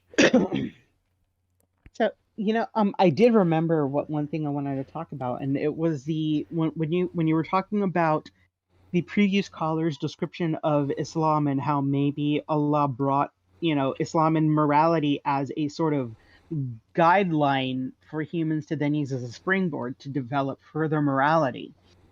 And the question that I have for that specifically is if Islam in the Quran was supposed to be the starting point, why does it tell you it's also the ending point? Yeah, I was gonna ask the caller about that. I think Islam kind of shoots itself in the foot by saying no more revisions. This is it. Hey, so like even it kind of diminishes the idea that Allah intended this to be your starting point, because he doesn't say grow from here, take this and run. He's like, this is it. Hmm. So if you recognize that the idea is outdated, then that's it. You're supposed to leave it behind because there's no rehabilitation. That's all bid'ah. Well, I have a question for you then. If you were in charge of this religion stuff, um, to put it lightly, you wouldn't make Islam or a religion like Islam the final revision. What would you do instead? I mean, Did you say if Amin? I were no, I cleared my throat. So if I were some kind of deity who, created the world and all of this stuff, mm, the first thing is I wouldn't demand people worship me, but I also wouldn't make my existence super weird and secret so that people had to use faith in order to discover me. And ultimately, I think that the human experience and human morality changes because the world changes. And so what was good 10,000 years ago may not be good now. Some of it, like slavery, was always wrong. But there's other things where we're going to need to refine our moral understanding as technology and everything changes. And I would honestly say that what I think we should do is set guiding principles. Like, for example, you should do things that do not restrict the freedoms of others as long as there's no harm involved. You don't, and there's no suffering. You don't cause suffering to others. You don't expose people to unnecessary risk. And so, in doing so, you can create a world in which we try to maximize the overall well being, health, and happiness of people rather than just creating a set of immutable rules. Because ultimately, if I'm expecting people are going to grow, then I should give them that opportunity. And I should tell them that's what I expect out of them. And Mhm. it's okay if you don't get everything right all the time, as long as you're trying to do better. That makes sense. Um, this sounds like a lot of work. This God stuff. I don't know if I'd be doing it in the first place, but if I were, I certainly wouldn't. I wouldn't take as much of an ego hit about it as the gods that we hear of seem to. So, funny story, and I think I mentioned this on the server. My dad was actually teaching a Sunday class at a small masjid that was in a machine shop, and he was talking about how Allah doesn't really need help, or Allah doesn't really need our worship, or doesn't need our affection because He's self-contained. And we're all worshiping Allah for our own benefit because He doesn't give a shit about us, but also loves us more than anything. And I remember one of the students asked him, he was like, if Allah doesn't need us, then why do we have to worship Him? And his exact words were, he took a deep breath, closed his eyes, and said, "May Allah forgive me for this, astaghfirullah. But Allah has a huge ego." It's funny that he said that. He knew what he was saying was Yeah, astaghfirullah worthy, but he said yeah, that. yeah. But it's also true, because like, how else do you explain it? Hmm. And it's one of those things where like he's talking about how no one else is supposed to have pride except Allah, and it was very much this idea that there were two standards, and while Allah could exhibit imperfect human behavior, it wasn't imperfect because it was Allah. I mean, now that I Jealousy is think about perfect. it, well, is there one of God's 99 attributes or names? Is there humble? Is that one of them? I can't remember. I don't know. And I I know there's know, the opposite. There's al mutakabbir and stuff, but I don't know about humble. yeah, I know that, but also it's sort of like there was, like, Allah is, for example, incredibly jealous. But if your partner in this world was jealous, you'd be like, that's super weird. Quit being so crazy. But when No, Allah is jealous, unless you're a Muslim, it's ghira is a good thing. I guess that's fair because, I mean, ghira is a good thing in one way. I mean, when the jealousy of women was mentioned, especially of the Prophet's wives, it was dismissed as silly women, they be jealous. You know how women are, they're always conspiring and always jealous. Like that was the tone that it was discussed in. But a man's jealousy or God's jealousy is a good thing. It is protective. It is positive. So yeah, I mean, what you said, a Muslim would say, no, it makes perfect sense. Jealousy is good. yeah, well, I mean, but I also feel like when it comes to, and I guess it depends on what your gender is, because if you're a woman and I guess even if you're jealous as a woman, that's considered okay because it's a sign of loyalty. I don't think that jealousy overall is a bad thing, but excessive jealousy is a bad thing. And jealousy of other deities, other fictional deities that don't even exist, that is excessive. Yes. Well, I mean, it's interesting because, and I know this is going to be a small tangent, so I'll try to keep this short so that we can also get to other callers. But it always kind of amused me how Muslims would try to dunk on other religions, especially like Hindus and the pre-Islamic people of the Arab Peninsula, as if they're like, oh yeah, look at all these people who are so stupid. They worship their idols. They worship gods that they made with their own hands. I'm like, do you guys not know what an idol is? What a symbol is? Like, I don't think anyone worshiping the idols in the Kaaba thought those were actually gods. Yeah, like the story of Ibrahim and how Ibrahim destroyed all the idols except one and put the axe on its neck and jokingly said, ask this guy. He might have damaged all the other idols. But if I were to do something so trollish, like if I were to go into Mecca and destroy the Kaaba and then, put the bulldozer on I don't know, some other part of the haram and say, well, it was God who did it. It was Allah who did it. No one would take me seriously. No one would think that is such a slam dunk argument right there. You showed these Muslims what their God is made of. But Muslims can't seem to comprehend that polytheists don't actually think the idol is God. Like it's such a simple Right? concept. Like that amused the life out of me because they would act like it's a huge slam dunk that Muhammad got rid of all the idols and in doing so overthrew all of their gods. I'm like, if their gods are real, the gods still exist. Yeah, I mean, bad things have happened in Mecca and in God's house, allegedly, many, many times. And by the same logic, it demonstrates that God was not there. He was sleeping or something. I don't think, I think the point kind of works if you apply it to everyone.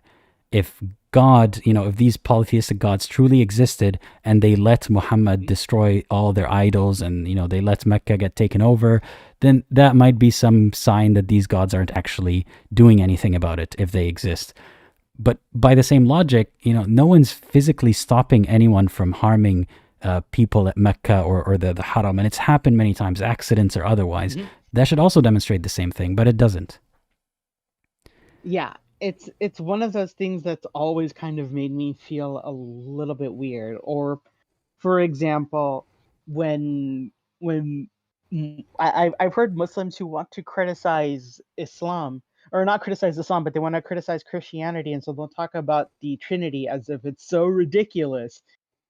And they're like, oh yeah, well, apparently Jesus is the Son, the Father, and the Holy Ghost, so Jesus is his own dad. Is that what you're saying? And I'm like, How is that any more ridiculous than splitting the moon in half or riding a Pegasus to heaven?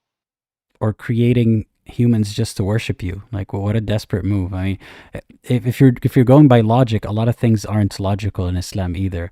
I don't argue Yeah. about the Trinity stuff. I just ignore it. But it's the same logic as, why would God need angels to do his biddings, like the angel of death or whatever?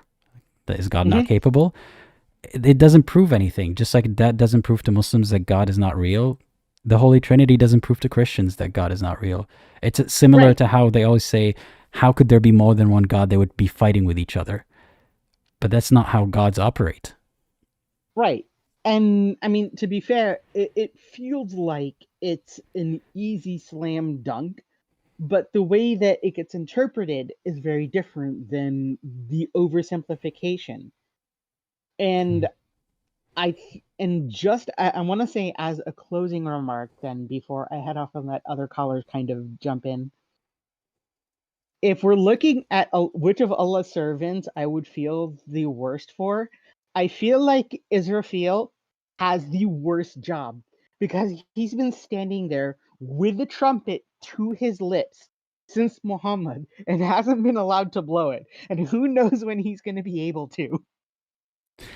This is going to work its way into a sketch at some point, but I imagine him like, snoozing on the job. And then when God's like, now's the time, he's like, oh no, oh shit. And then he's like blowing in the horn very, yeah.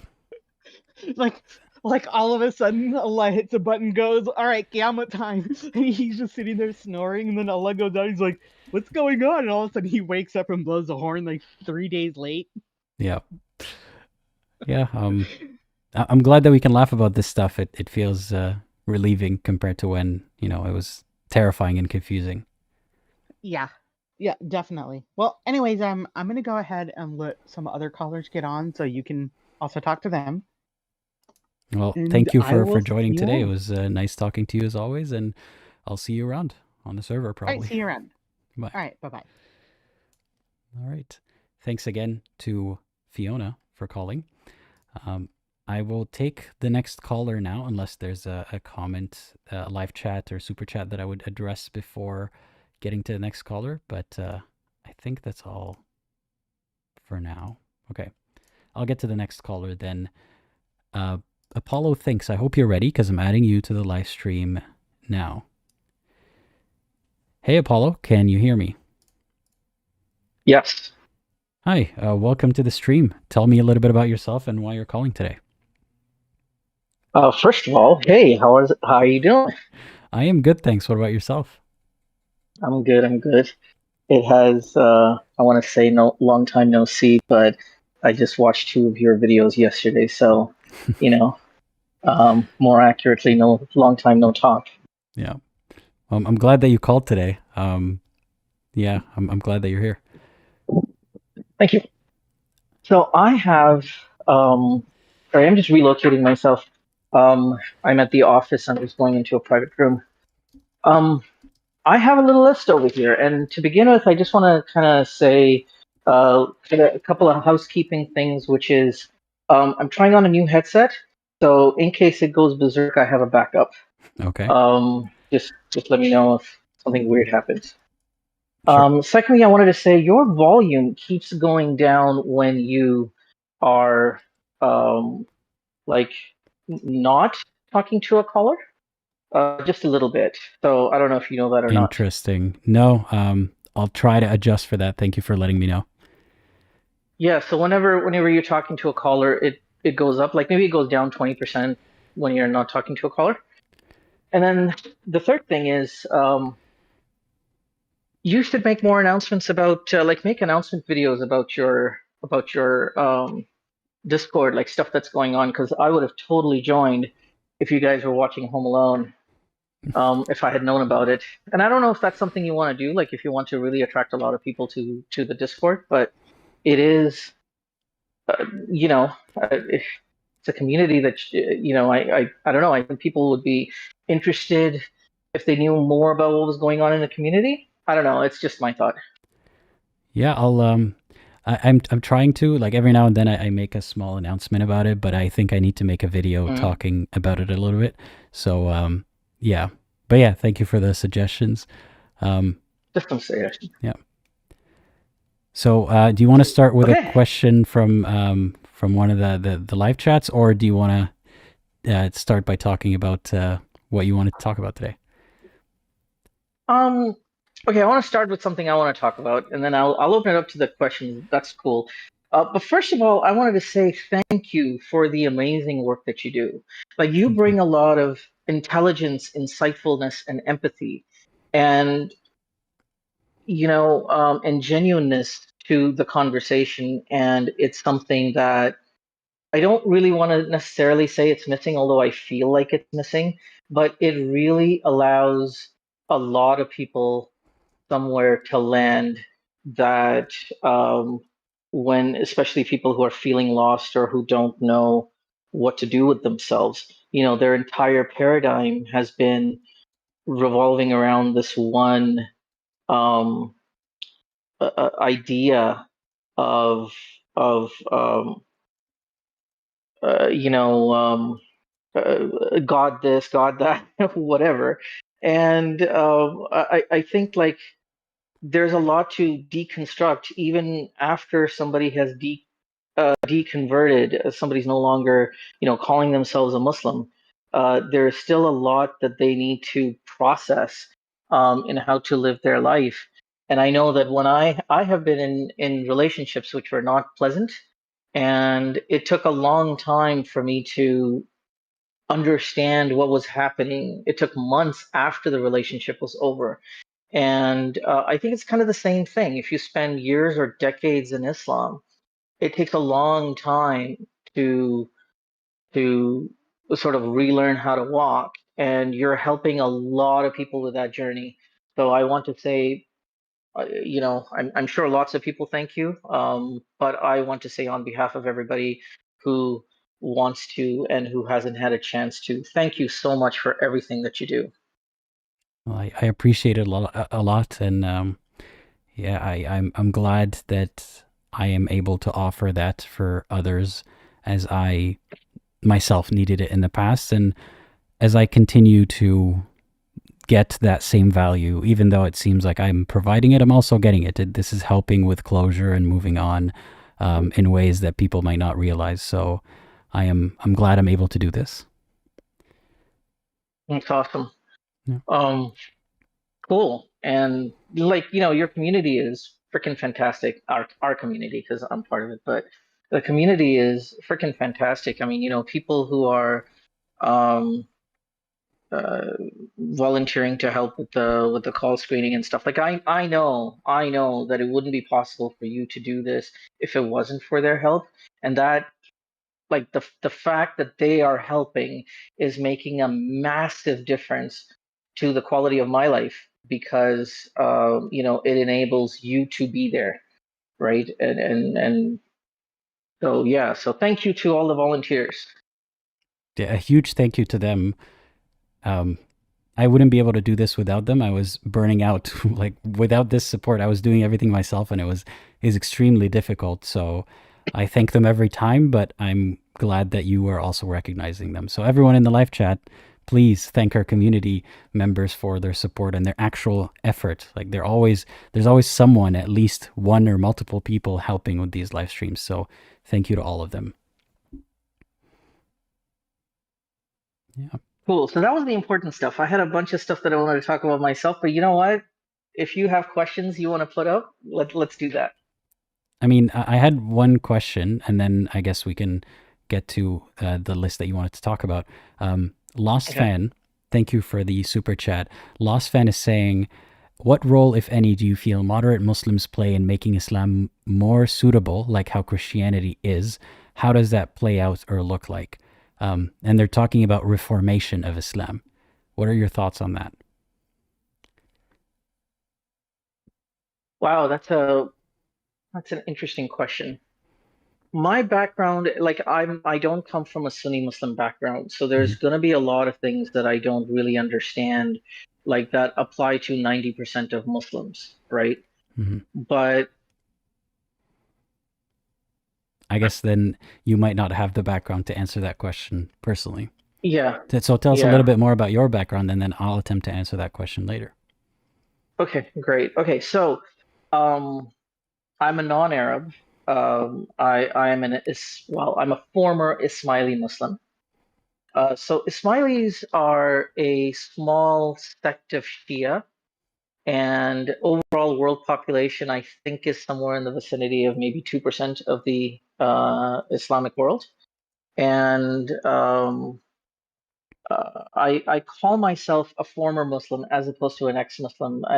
This is something that Fiona was talking about, or you and Fiona were talking about. I think of ex-Muslim as a very specific label, like it's a branding question for me, and I feel like the ex-Muslim community, like if you say ex-Muslim, it almost immediately sounds like ex-Sunni Muslim, Mhm. because that's how people kind of think of themselves, or think of people think of Muslims in general. And the Ismailis are nothing like that at all. Like there's a huge difference. The difference between Ismaili and Sunni is the same as the difference between like Mormon and Catholic. It's completely different.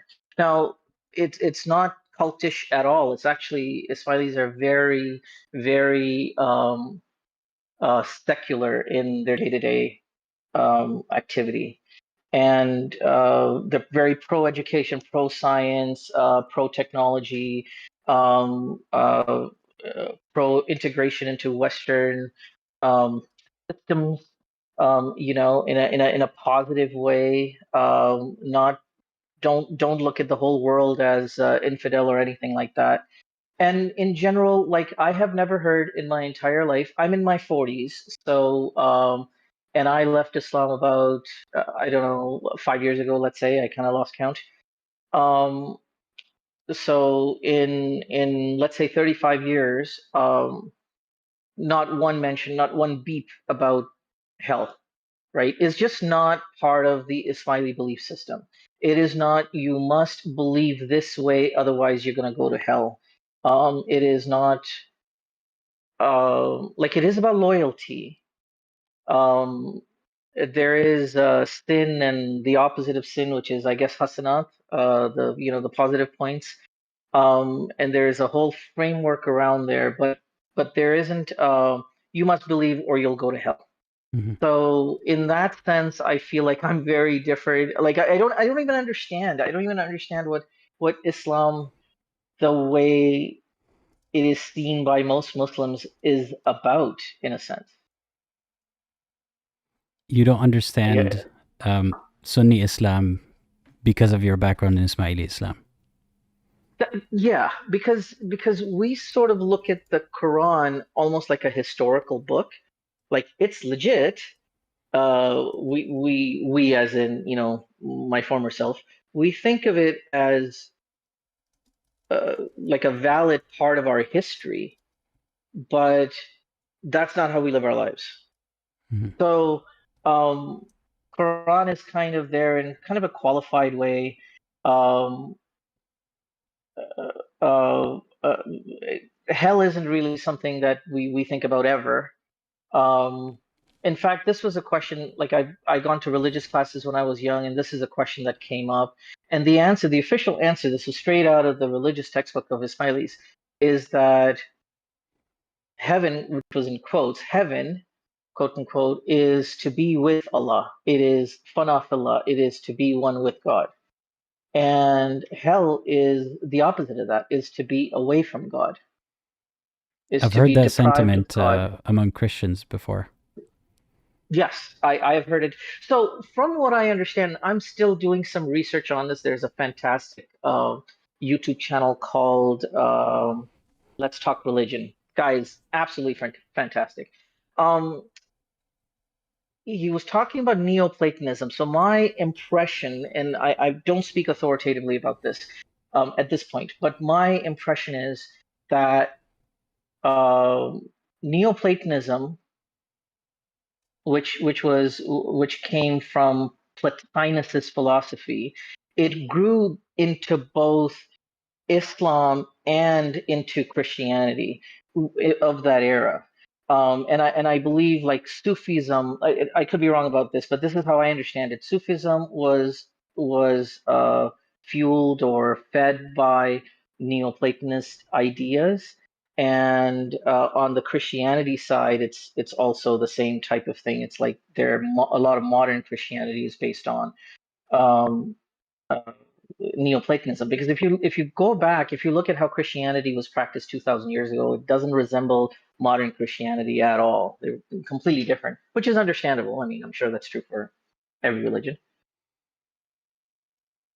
So So yeah, go ahead. no, sorry, go ahead. No, I was going to ask an unrelated question, so please continue.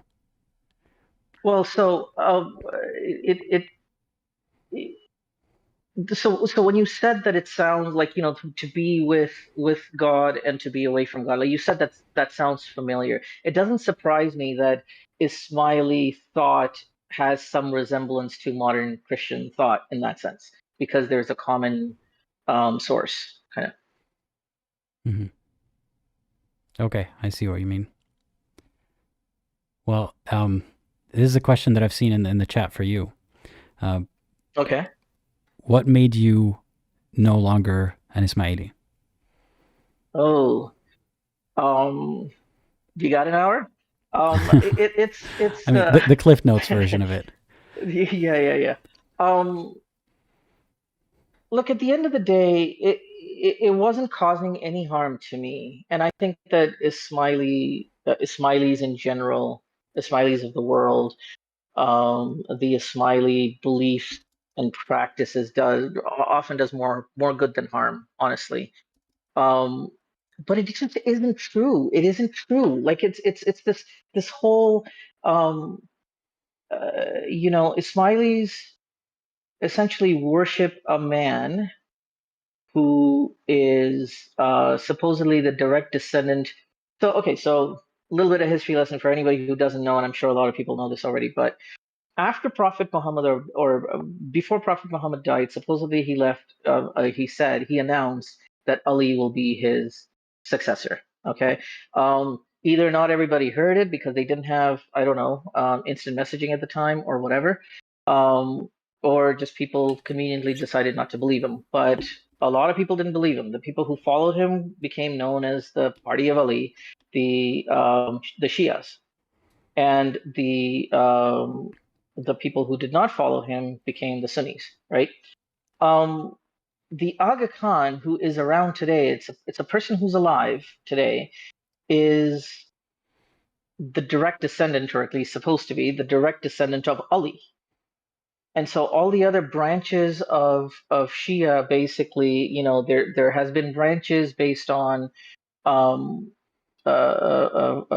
disagreement in succession, and they've kind of died off for whatever reason, in terms of the leadership. But there's one leadership lineage that seems to survive, which is the Ismailis. Tiny, but we got a living dude who, is like, we call him the Imam, but it's like it's, you can think of him as the Caliph or whatever. It's like the absolute authority. So we pray to him. We pray like, oh, his name is Kareem, right? So we say, oh, Kareem, please ease our difficulties. Oh, Kareem, please bring peace to the world. Like, it drives me freaking bonkers. We and there's an amount of money that you're supposed to give. I guess it's like zakat, but it's way more. It's 1/8, so it's 12.5% of your income is supposed to go to him. Well, I And gotta pause you there because you said earlier, and I might be misquoting. You said that it's not as cultish as Sunni Islam or something like that, right? Or am I misquoting you? Well, okay, I think you may have slightly misunderstood. Mhm. I said it's not cultish at all. I wasn't comparing it to Sunni Islam. I was kind of comparing it to like Jehovah's Witnesses or Mormonism in my head, right? It's not cultish like that. When I Mhm. say that it's different from mainstream, it's just different. But it is striking me as cultish in a different way. Like you pray to a dude and you pay him money. Yes. So I know. But I mean, but Yeah. this is a dude that also has a lot of charitable, or like if you just look up Aga Khan Foundation or Aga Khan Development Network on the internet, you will find crap ton of charities all over the world. In the US, you have and probably in other countries too, you have Partnership Walk. There's like Aga Khan hospitals. If you go to Kenya, like there's Aga Khan academies. There's so many things. Yeah, I'm not So saying cult is necessarily bad, but it as soon yeah, as you okay. said it, like red flags in my head went, that sounds a bit cultish, but I guess you're not viewing it in the same, it's not the same kind of cultish as a Jehovah's Witness organization, you're saying. What that's what I mean is like it's hard to put a label on it, right? You can put any type of I'd rather not put a label and I'd rather describe it. That's kind of what I'm trying to say here, Hmm. right? It's because if I say cult, somebody's going to think something, and if I say not cult, somebody's going to think something else. It's just at the end of the day, for me, it was about intellectual honesty. It was about like I was about to make, I started on this journey of questioning when I was about to make big decisions in my life. I was dating, and I needed to decide what kind of woman I wanted to date. Do I want like is smilism a priority that I want to keep in my life? It wasn't so much about keeping in my life, but it was just about, like knowing who I am before I would able to go out and pursue someone to join me. I wanted to know what path I wanted to walk before I was going to ask someone else to join me on that path. And so it was about self-reflection, but that's kind of what started my journey out of it, essentially, because I kept looking. And there was a couple of other things externally, completely coincidentally, that happened. Will and Kate got married. Prince William and Kate Middleton got married, and I was, I just when they got married, like when he was getting married, he also became the Duke of whatever, I can't remember. That kind of went. I went down a rabbit hole for 3 days looking up all these titles and stuff, what the Duke means and everything. And it's hilarious because what the conclusion I came to is that the Aga Khan, the the person that we worship, that Ismailis worship, um, basically has the same type of like heraldic titleage and lineage and rules of succession and everything. It's like it's the similarity between us drawing having a very blurred line between treating him as a person, as a quote unquote spiritual teacher, versus treating him essentially as God, incarnate. Hmm. A leader who's basically like a king who's also being treated like a god, versus like that's not familiar at all from European history, is it? Like all kings used to basically demand that they be treated like God, right? And it was just too many similarities. That just went down more and more rabbit holes.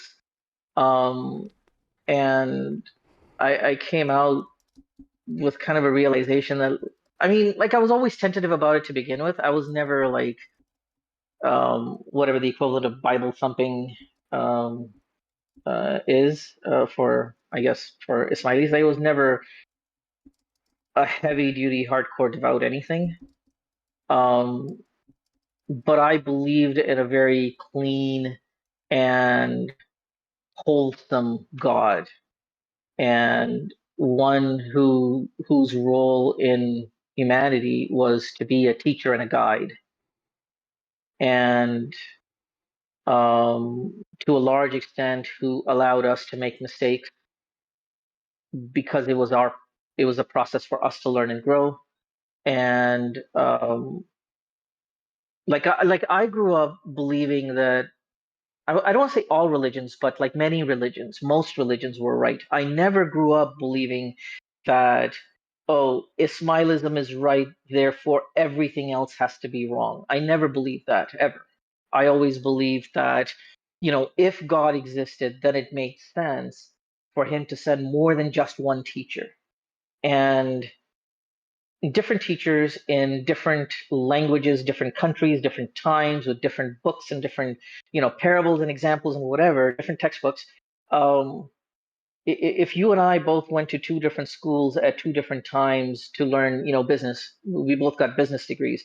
I would never have the position that, oh, because my business degree is legit, that yours has to be wrong. And I always looked at religion in the same way. That just because Ismailis are correct or are true doesn't mean that Christianity or Hinduism or anything else, Sunnis are wrong. But we may have different takes. So I forgot where I was going. I have a tendency to do that. I apologize. No worries. I think you've sufficiently explained what it is that got you out of Ismaili Islam.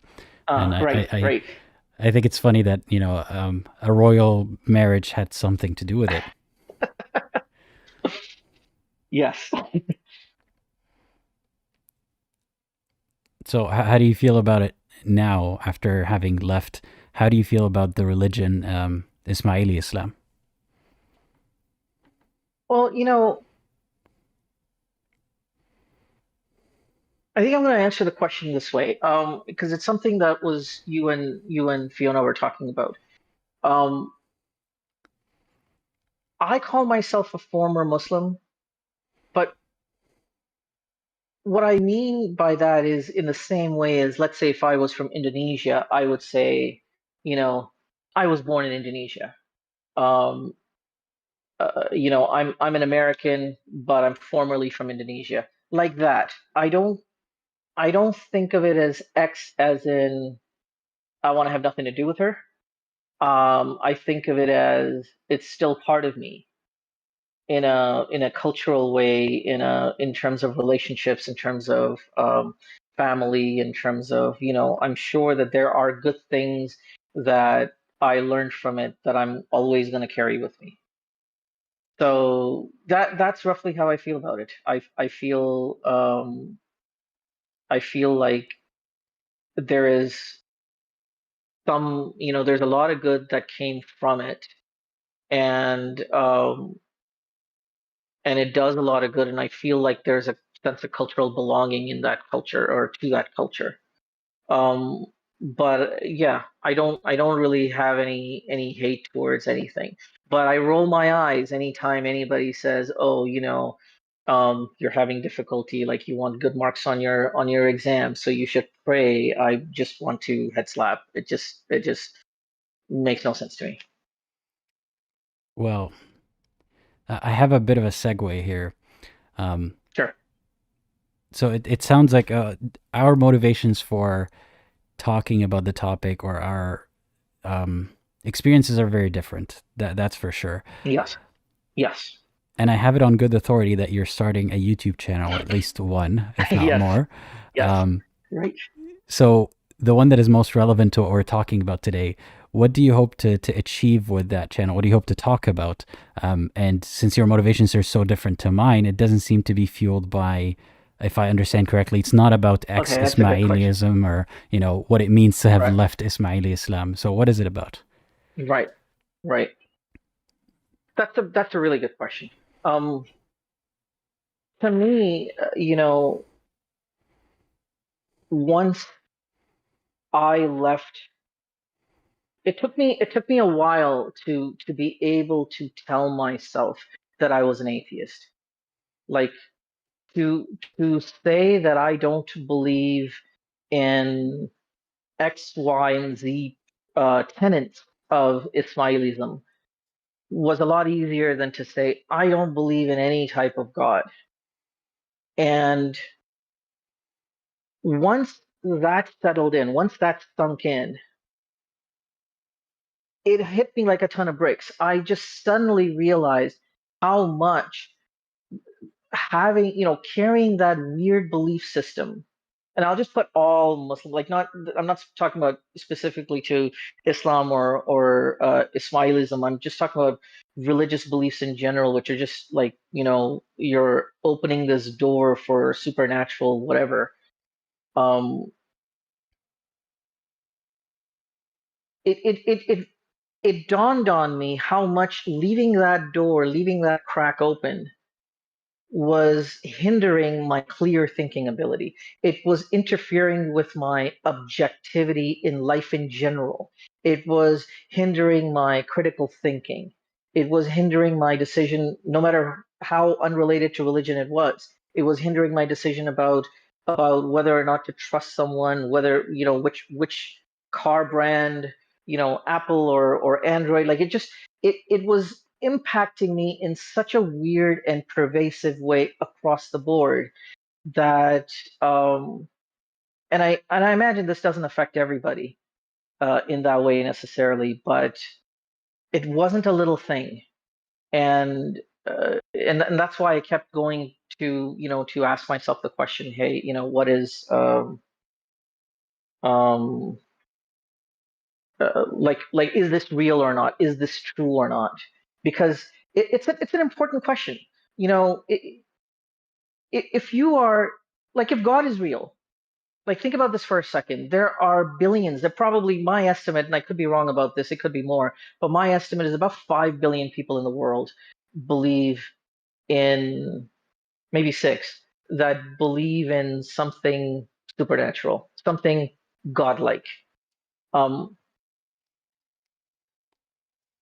if it is true, it is the most important question of our life. Like, if our entire eternity depends on it, we should not be ignorant of this. In the same way as, if you're going to school, if you're going to high school because you want to get into college, high school is not the destination. It's a sort of a means by which you get to the next point. All your effort and all your focus in high school is going to be around getting the grades and taking the courses and blah, blah, blah. Right? Well, okay, can I push back for a second? What if it is the most important? I'm not saying it is, but what if it is the most important question in the world, not because it is, the answer is that yes, God exists. It could still be the most important question of the world just because of the human condition and how much importance we give to the topic and how we go about pursuing it. So it doesn't necessarily need to be true, but I get your point, the where you're coming from, that if it is true, then it is ultimately the most important thing because it comes with baggage about the afterlife. Right. Okay. But hang on one second. If it isn't true, it's the biggest conspiracy ever perpetuated. Sure, but it could still be the most important question in our lives, even if it's not true. And it could still benefit us the most way somehow, depending on how we go about pursuing it. But okay. Look, if you're a big fan of a piece of fiction that you learn from, that, like, I'm going to talk about this on my channel. Anyway, I'm personally a big fan of Star Trek. Now, other people are fans of, whatever, Star Wars or Harry Potter or Lord of the Rings or whatever it is, right? If you can kind of learn something from that work of fiction, it's fiction. You don't have to convince yourself that Star Trek is real. You don't have to convince anyone else that Star Trek is real. You don't have to convince anyone that Harry Potter is real. It's fiction. But if there's some wisdom there because the author was brilliant, because the author wanted to share something, or authors wanted to share some insight, then you can still learn from it. You don't have to delude yourself into believing that something that isn't real is real in order for it to benefit you. Mm-hmm. Fair right? enough. Is that not fair? Yeah. Okay. So your focus of your channel is going to be about how to accept the answer to that question, possibly being that there is no God. Yeah. I mean, the point of the channel is to like, I think a lot of people get stuck in the weeds. Like, obviously not everybody. Everybody has their own, experiences, but a lot of people kind of get stuck in the weeds of, oh, this hadith or this book of the Bible or whatever. I kind of have a more philosophical approach.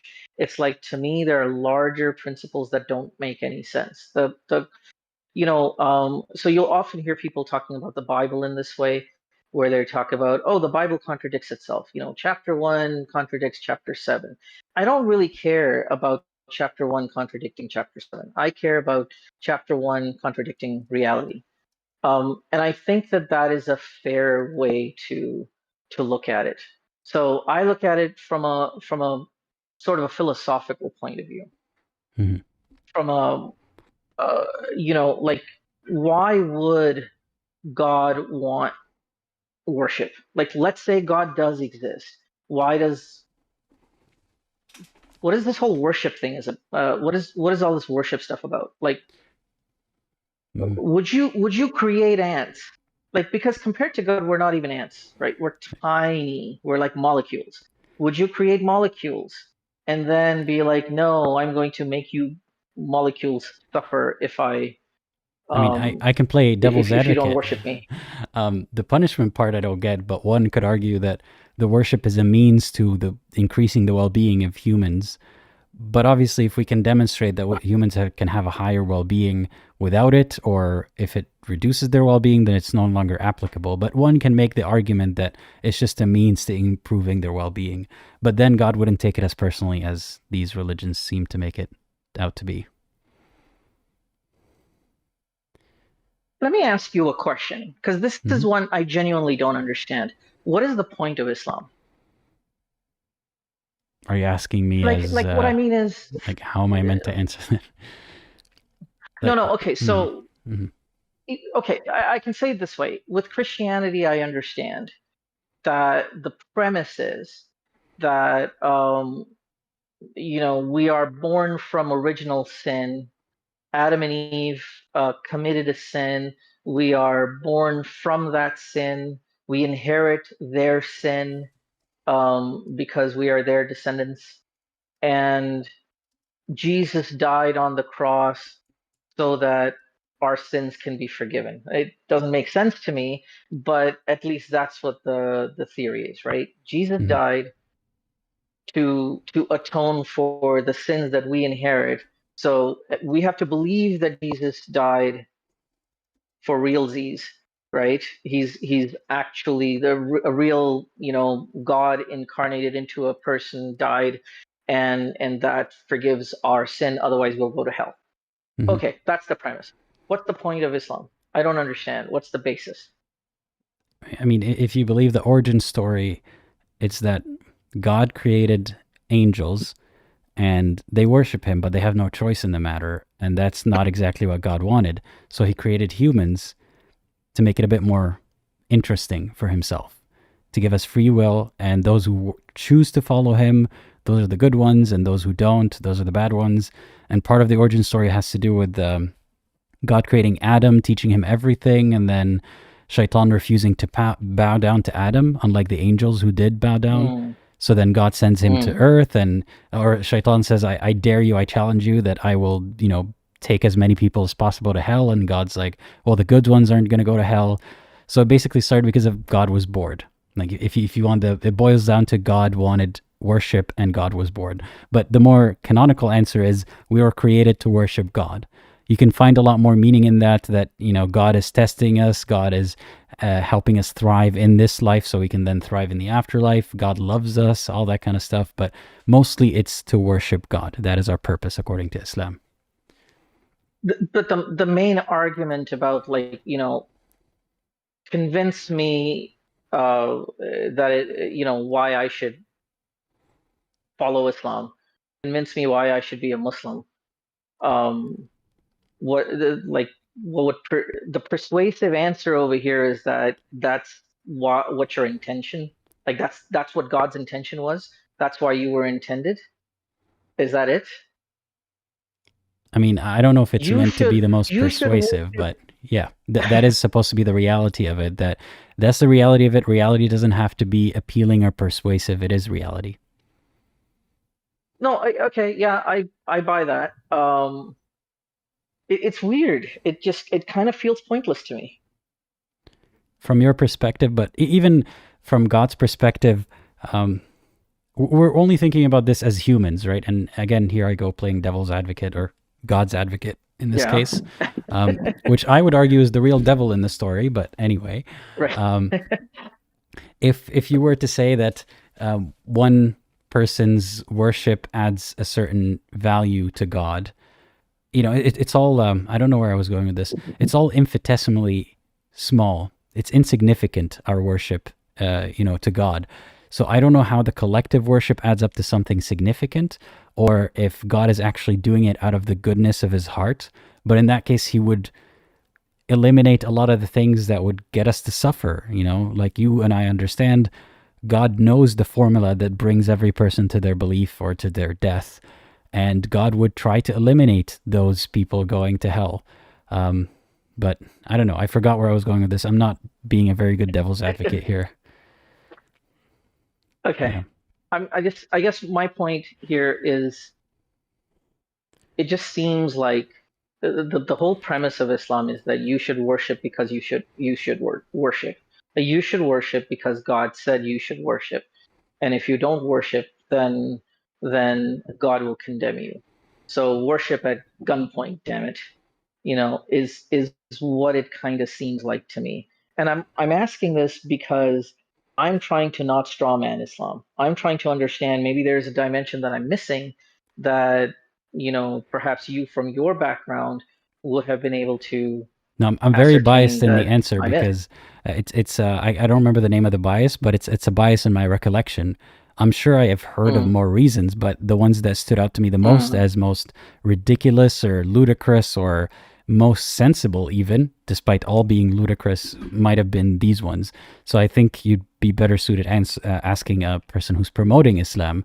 But I think from what I remember, the central focal point is God created humans, and a user just highlighted in a chat. It's in a verse. God created humans and jinn to worship him. That is the main purpose. It's not about being convincing. That's just the reality of it. Right. Okay. Yeah. So, but yeah, so we are so here you'll to be worship him, and that's it. You want to explore the ideas about ideas in theism to demonstrate how they don't make sense to you. Yeah, that's a good way of putting it. Okay. Yeah, because I don't typically do that with other religions as well. Like every now and then a situation comes up, but I think you want to go more in depth into these topics with a higher level view of them, and also into, you know, more detailed view of them. So I'm looking forward to seeing what you will come up with, and I hope you invite me on your channel when the time comes. You are invited.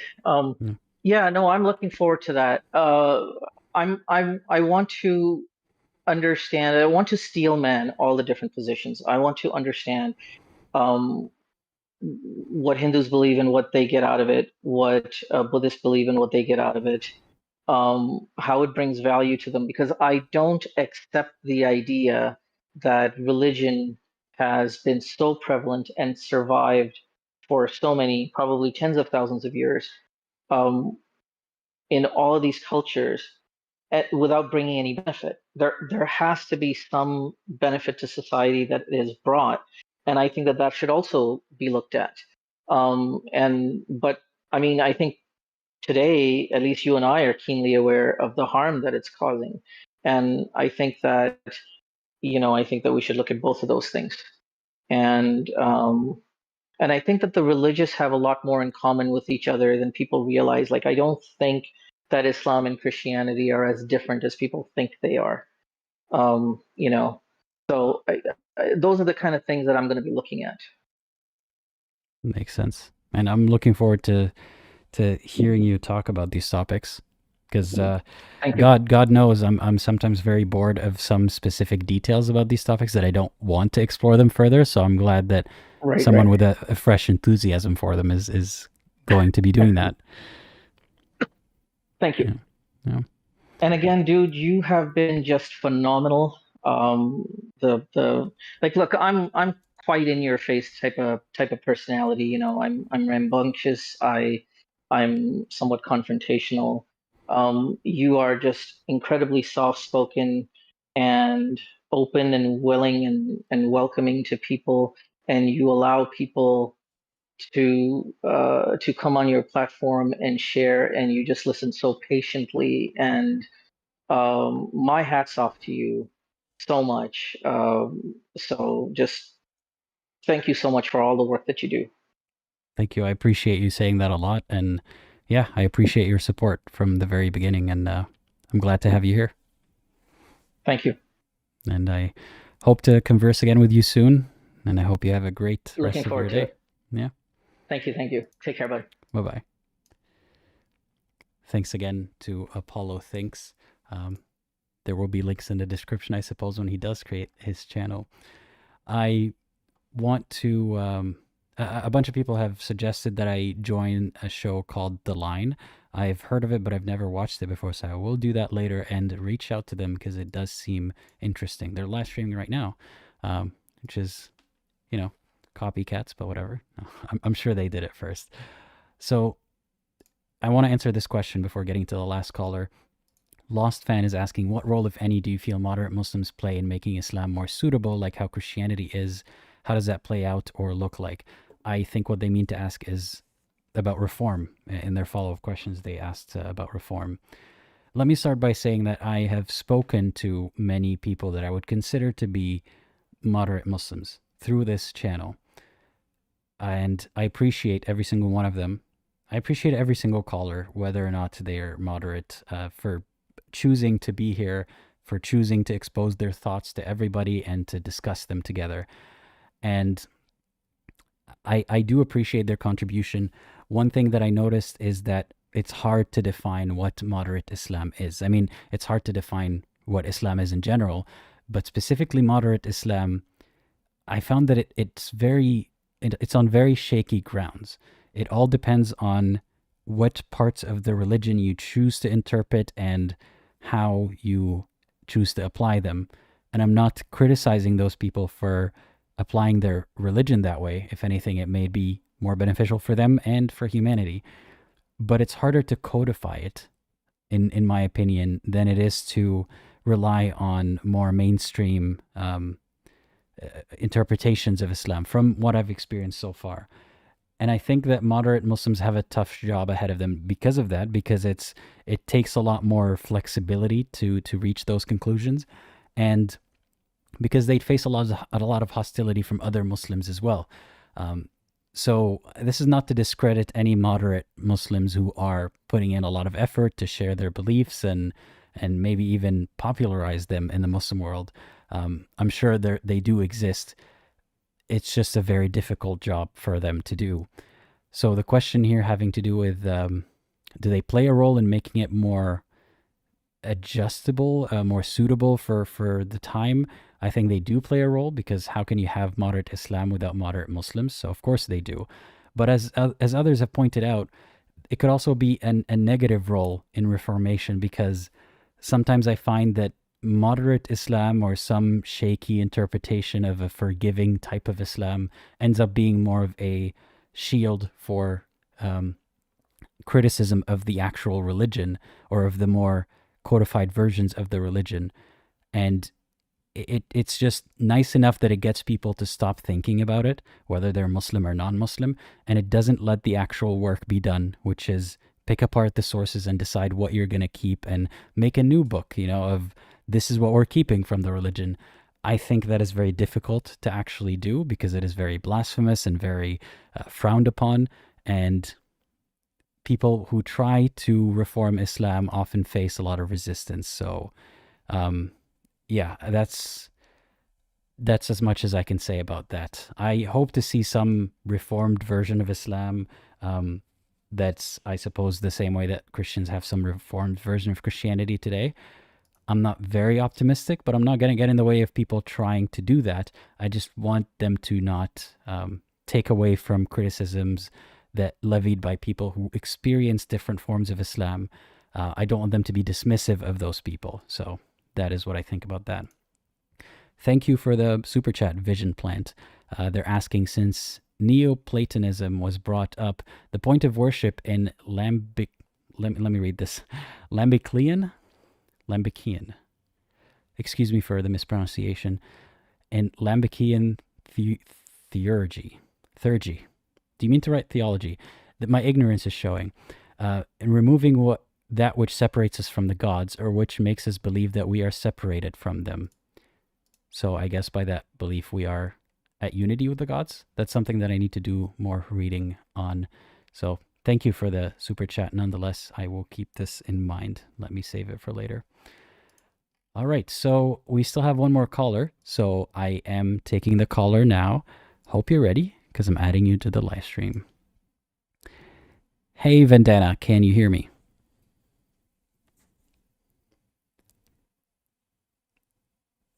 Are you there? Yes, hello, it's me again. I called Hey. like a year or two ago. How are you? I am good, thanks. What about yourself? I'm okay. So tell me what okay, you want so to I talk about wanted to today. Mhm.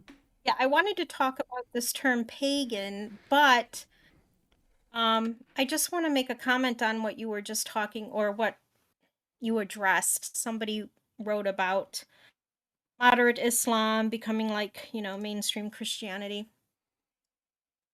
Here's my prediction. Here in the USA, moderate Christianity, Christians don't dress a different kind of way. They blend in with everybody else. But there's a very strong political stream of Christianity that has a lot of political influence. And just the fact that Roe versus Wade was reversed was completely the doing of these political Christians. And so while they don't look different or do any type of like public prayer en masse in the streets over a loudspeaker or anything like that, they're quietly changing the government here and the country and our politics. And my prediction is that American Muslims who agree with them, they agree on several points. Anti-abortion, opposing LGBTQ plus rights. These political Christians and some of the American Muslims who are also starting to speak out now on American politics are forging alliances. And that's where this country's going.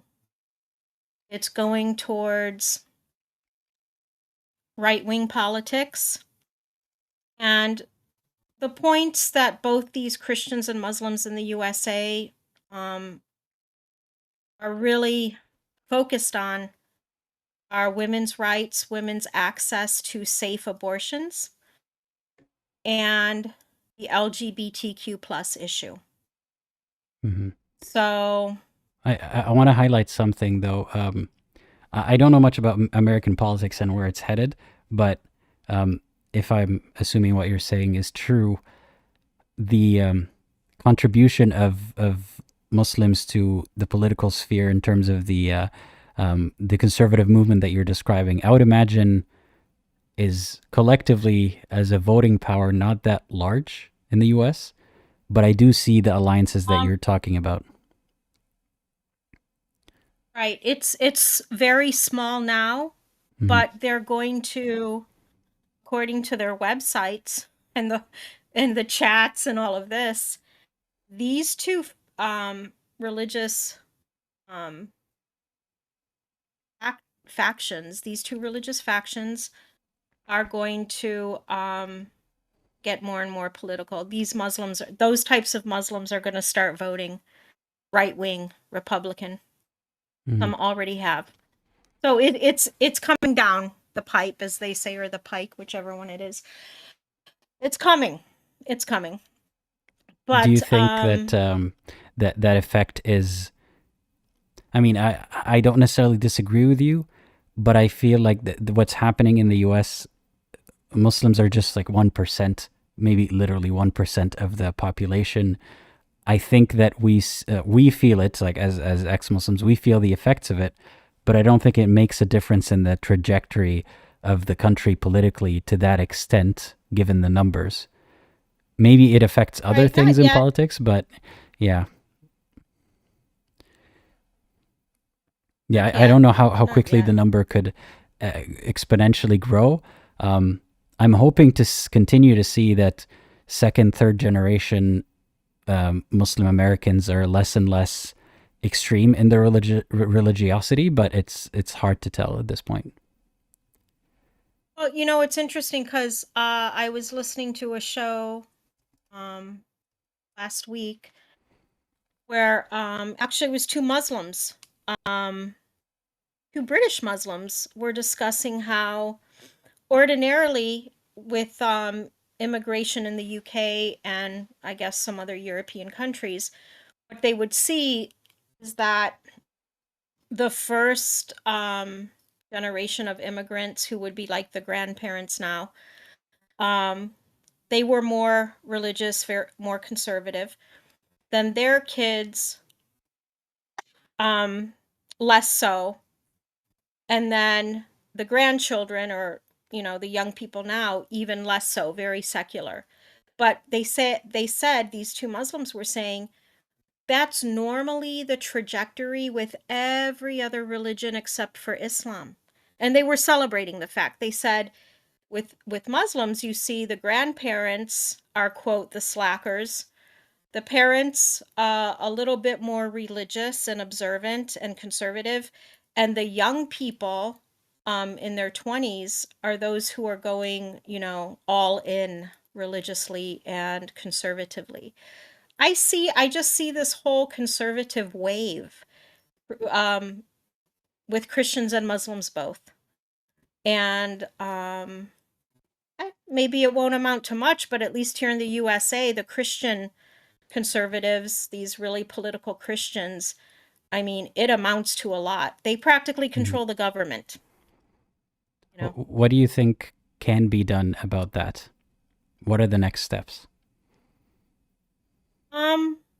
Well, we'll see. I mean, it depends on like the young people who are coming up now, the teens and 20s, if they're going to bother to vote, because actually most Americans don't even vote, I heard. But if these young people are going to bother to vote, and in which ways are they going to vote?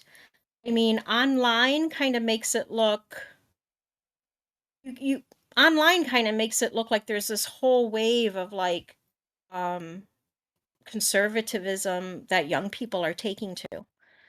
And maybe it's just online. Um, but I mean, considering that Roe versus Wade got reversed, but that was the doing of these old political Christians, who've, some who've been in the government for a long time. But let's see. Let's see what happens with like these young people in the US now. If they're going to vote, how they're going to vote. I mean, who knows? Do you think that young Americans' disinterest in religion generally empowers these Christian nationalists to do their work without much opposition because the rest of Americans aren't paying much attention to religion? Yeah, that's an argument. That's an argument that's been made. I mean, I'm kind of So we'll observing see. that I from the see. sidelines myself because a lot of Americans seem to be chill about religion. I mean, there are a lot of Christians who actually do practice, but the ones who don't aren't opposing to Christianity, or they don't really have a strong opinion on the topic, which is generally a good thing, or a live and let live kind of attitude. But when it comes to American politics, they also have they don't realize the extent that Christian nationalism is taking a hold in the political sphere. I didn't realize it. I remember years ago someone told me, someone who's very politically astute, and I've never really been that interested in politics, and she's like, "Oh, I have a feeling like this is years ago, many years ago." She said, "I have a feeling that Roe versus Wade is going to be reversed, the way that this country is going." And I said, "What? That's not going to happen." And then it happened, and I'm like, I remembered that conversation, and I'm like, this is just because I'm not politically astute. And so, it is what it is. So So again, what do you I hope? have nothing against religion. Yeah. Well, what do you hope we can do to change that? Just voting against these policies? Do you think there's another way? How do we get people to vote more against The thing is that things that are motivated by religious reasons? Americans didn't have a choice to vote on Roe versus Wade. That was in the hands of the politicians, the government. So, I mean, if it were put to a vote to every American citizen, statistics show Americans are pro-choice. More Americans are pro-choice than not. But we don't vote on these issues. It's the people in the government who do. So, It sounds like a bigger I mean, underlying problem than religion, than the separation between the people and the ones enacting the laws or creating the laws. yeah. Anyway, let's see. Maybe there'll be a backlash against this whole thing in the coming years, and it will swing the other way. But we'll see. Yeah. So Well, I wanted to make a comment also about this someone was talking about Neoplatonism and how that's influenced both Christianity and Islam. Sure. It's interesting because I was watching this one show, I was watching this one show with what's his name? Muhammad Hijab. And someone was trying to explain to him Buddhism and Hinduism and maybe a few other religions from South Asia. And he was like, well, what do they have any sort of, do they base anything on Greek philosophy? Do they have a concept of Greek philosophy? Where do they get their theories from? And he couldn't imagine that there were any other philosophical systems that a religion would draw from besides Greek philosophy, despite the fact that South Asia is famous for having philosophy, schools of philosophy that are older than Greek philosophy, and several of them, which influence all of the religions that come out of South Asia. So I find it interesting, this whole connection between Greek philosophy and Islam and Christianity. And then another thing is that the Greek philosophers were quote unquote actual pagans. Greek culture was a actual pagan culture, and which brings me back to what I wanted to talk about is I've seen Christians and Muslims use this word pagan to mean like practically anything, whereas paganism refers to pre-Christian, specifically European traditions. And I will see Christians and Muslims, they will call Buddhism paganism, they will call Hinduism paganism, they will call the indigenous traditions of the continent of Africa, they will call that paganism. And even in reggae songs, they're talking about pagans all the time. I'm like, what is it? Why do these people what is it against paganism? Like, what's wrong with it? You know what I mean? How did it become a slur? Well, I don't know what the origin of the word is and how it's used today. That those things might be different. I mean, the way that most people understand paganism is that it's a word for anything that's not in a certain category of religions, rather than being specifically about the time era that you're talking about. So who has domain over what the word actually means?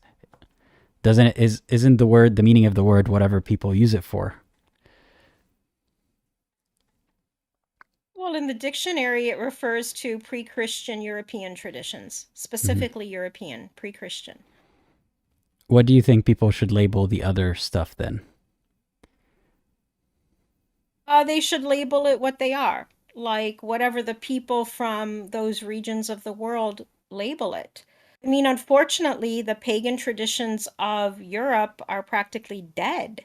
Unfortunately, these people have lost their traditions, and even now you get these people like neo-pagans and whatnot, and they have to just piece together. Like if someone wants to get in touch with their like quote European pagan roots from whichever country or culture in Europe, they just have to piece some things together and kind of add their own thing, and it becomes a mishmash because um, those cultures, those traditions were practically obliterated. Whereas, you know, um, traditional African religions, there's a number of them that are still existing, still being practiced on the continent of Africa. Of course, you've got Hinduism in India, you've got Buddhism, all over Asia and the world. And there's a number of very ancient traditions that are still alive and being practiced. And Europe couldn't hold on to their traditions because of Christianity. They held on to a few. I guess some of them got absorbed into Christianity, like maybe the Christmas celebration and other things. But I don't know. I just find it kind of weird how this term pagan is used as a slur when there's actually nothing wrong with pre-Christian European traditions, I mean, I can unless tell you from some the of them are Islamic point of doing view, crazy. well, from the Islamic point of view, anything before Islam, especially in the region, was described as being very bad. And they would ascribe a lot of these, or attribute a lot of these events like, killing your daughter for being a daughter or burying your children alive and things like that, and say that's what was common during the time. And I've heard that that wasn't actually what's common, but that's the narrative that we learn. In Arabic, it's called the days of Jahiliyyah, the days of ignorance before Islam in the region. Mhm. So it sounds to me like it's stemming from the same idea of vilifying or first of all, grouping together anything that's not in the group that you like, and then casting it all away as part of the same bad group. So I know the Arabic word for paganism, al-Wathaniya, it's similar, has similar bad connotations. So I don't know if in Arabic they also misuse the word, if there was a similar word for specifically these religions that you speak of, but I know that in Arabic they group them all together. So I guess I didn't experience it as much of being as much of an issue because I'm used to it. But I hear where you're coming Let me from. ask you a question. Sure.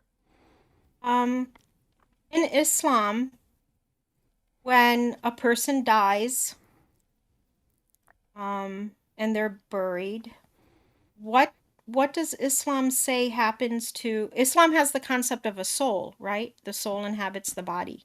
hmm So what happens to that person's soul like at the time of death? If I recall correctly, depending on how good of a person they were, that would affect the manner in which their soul is extracted from their body.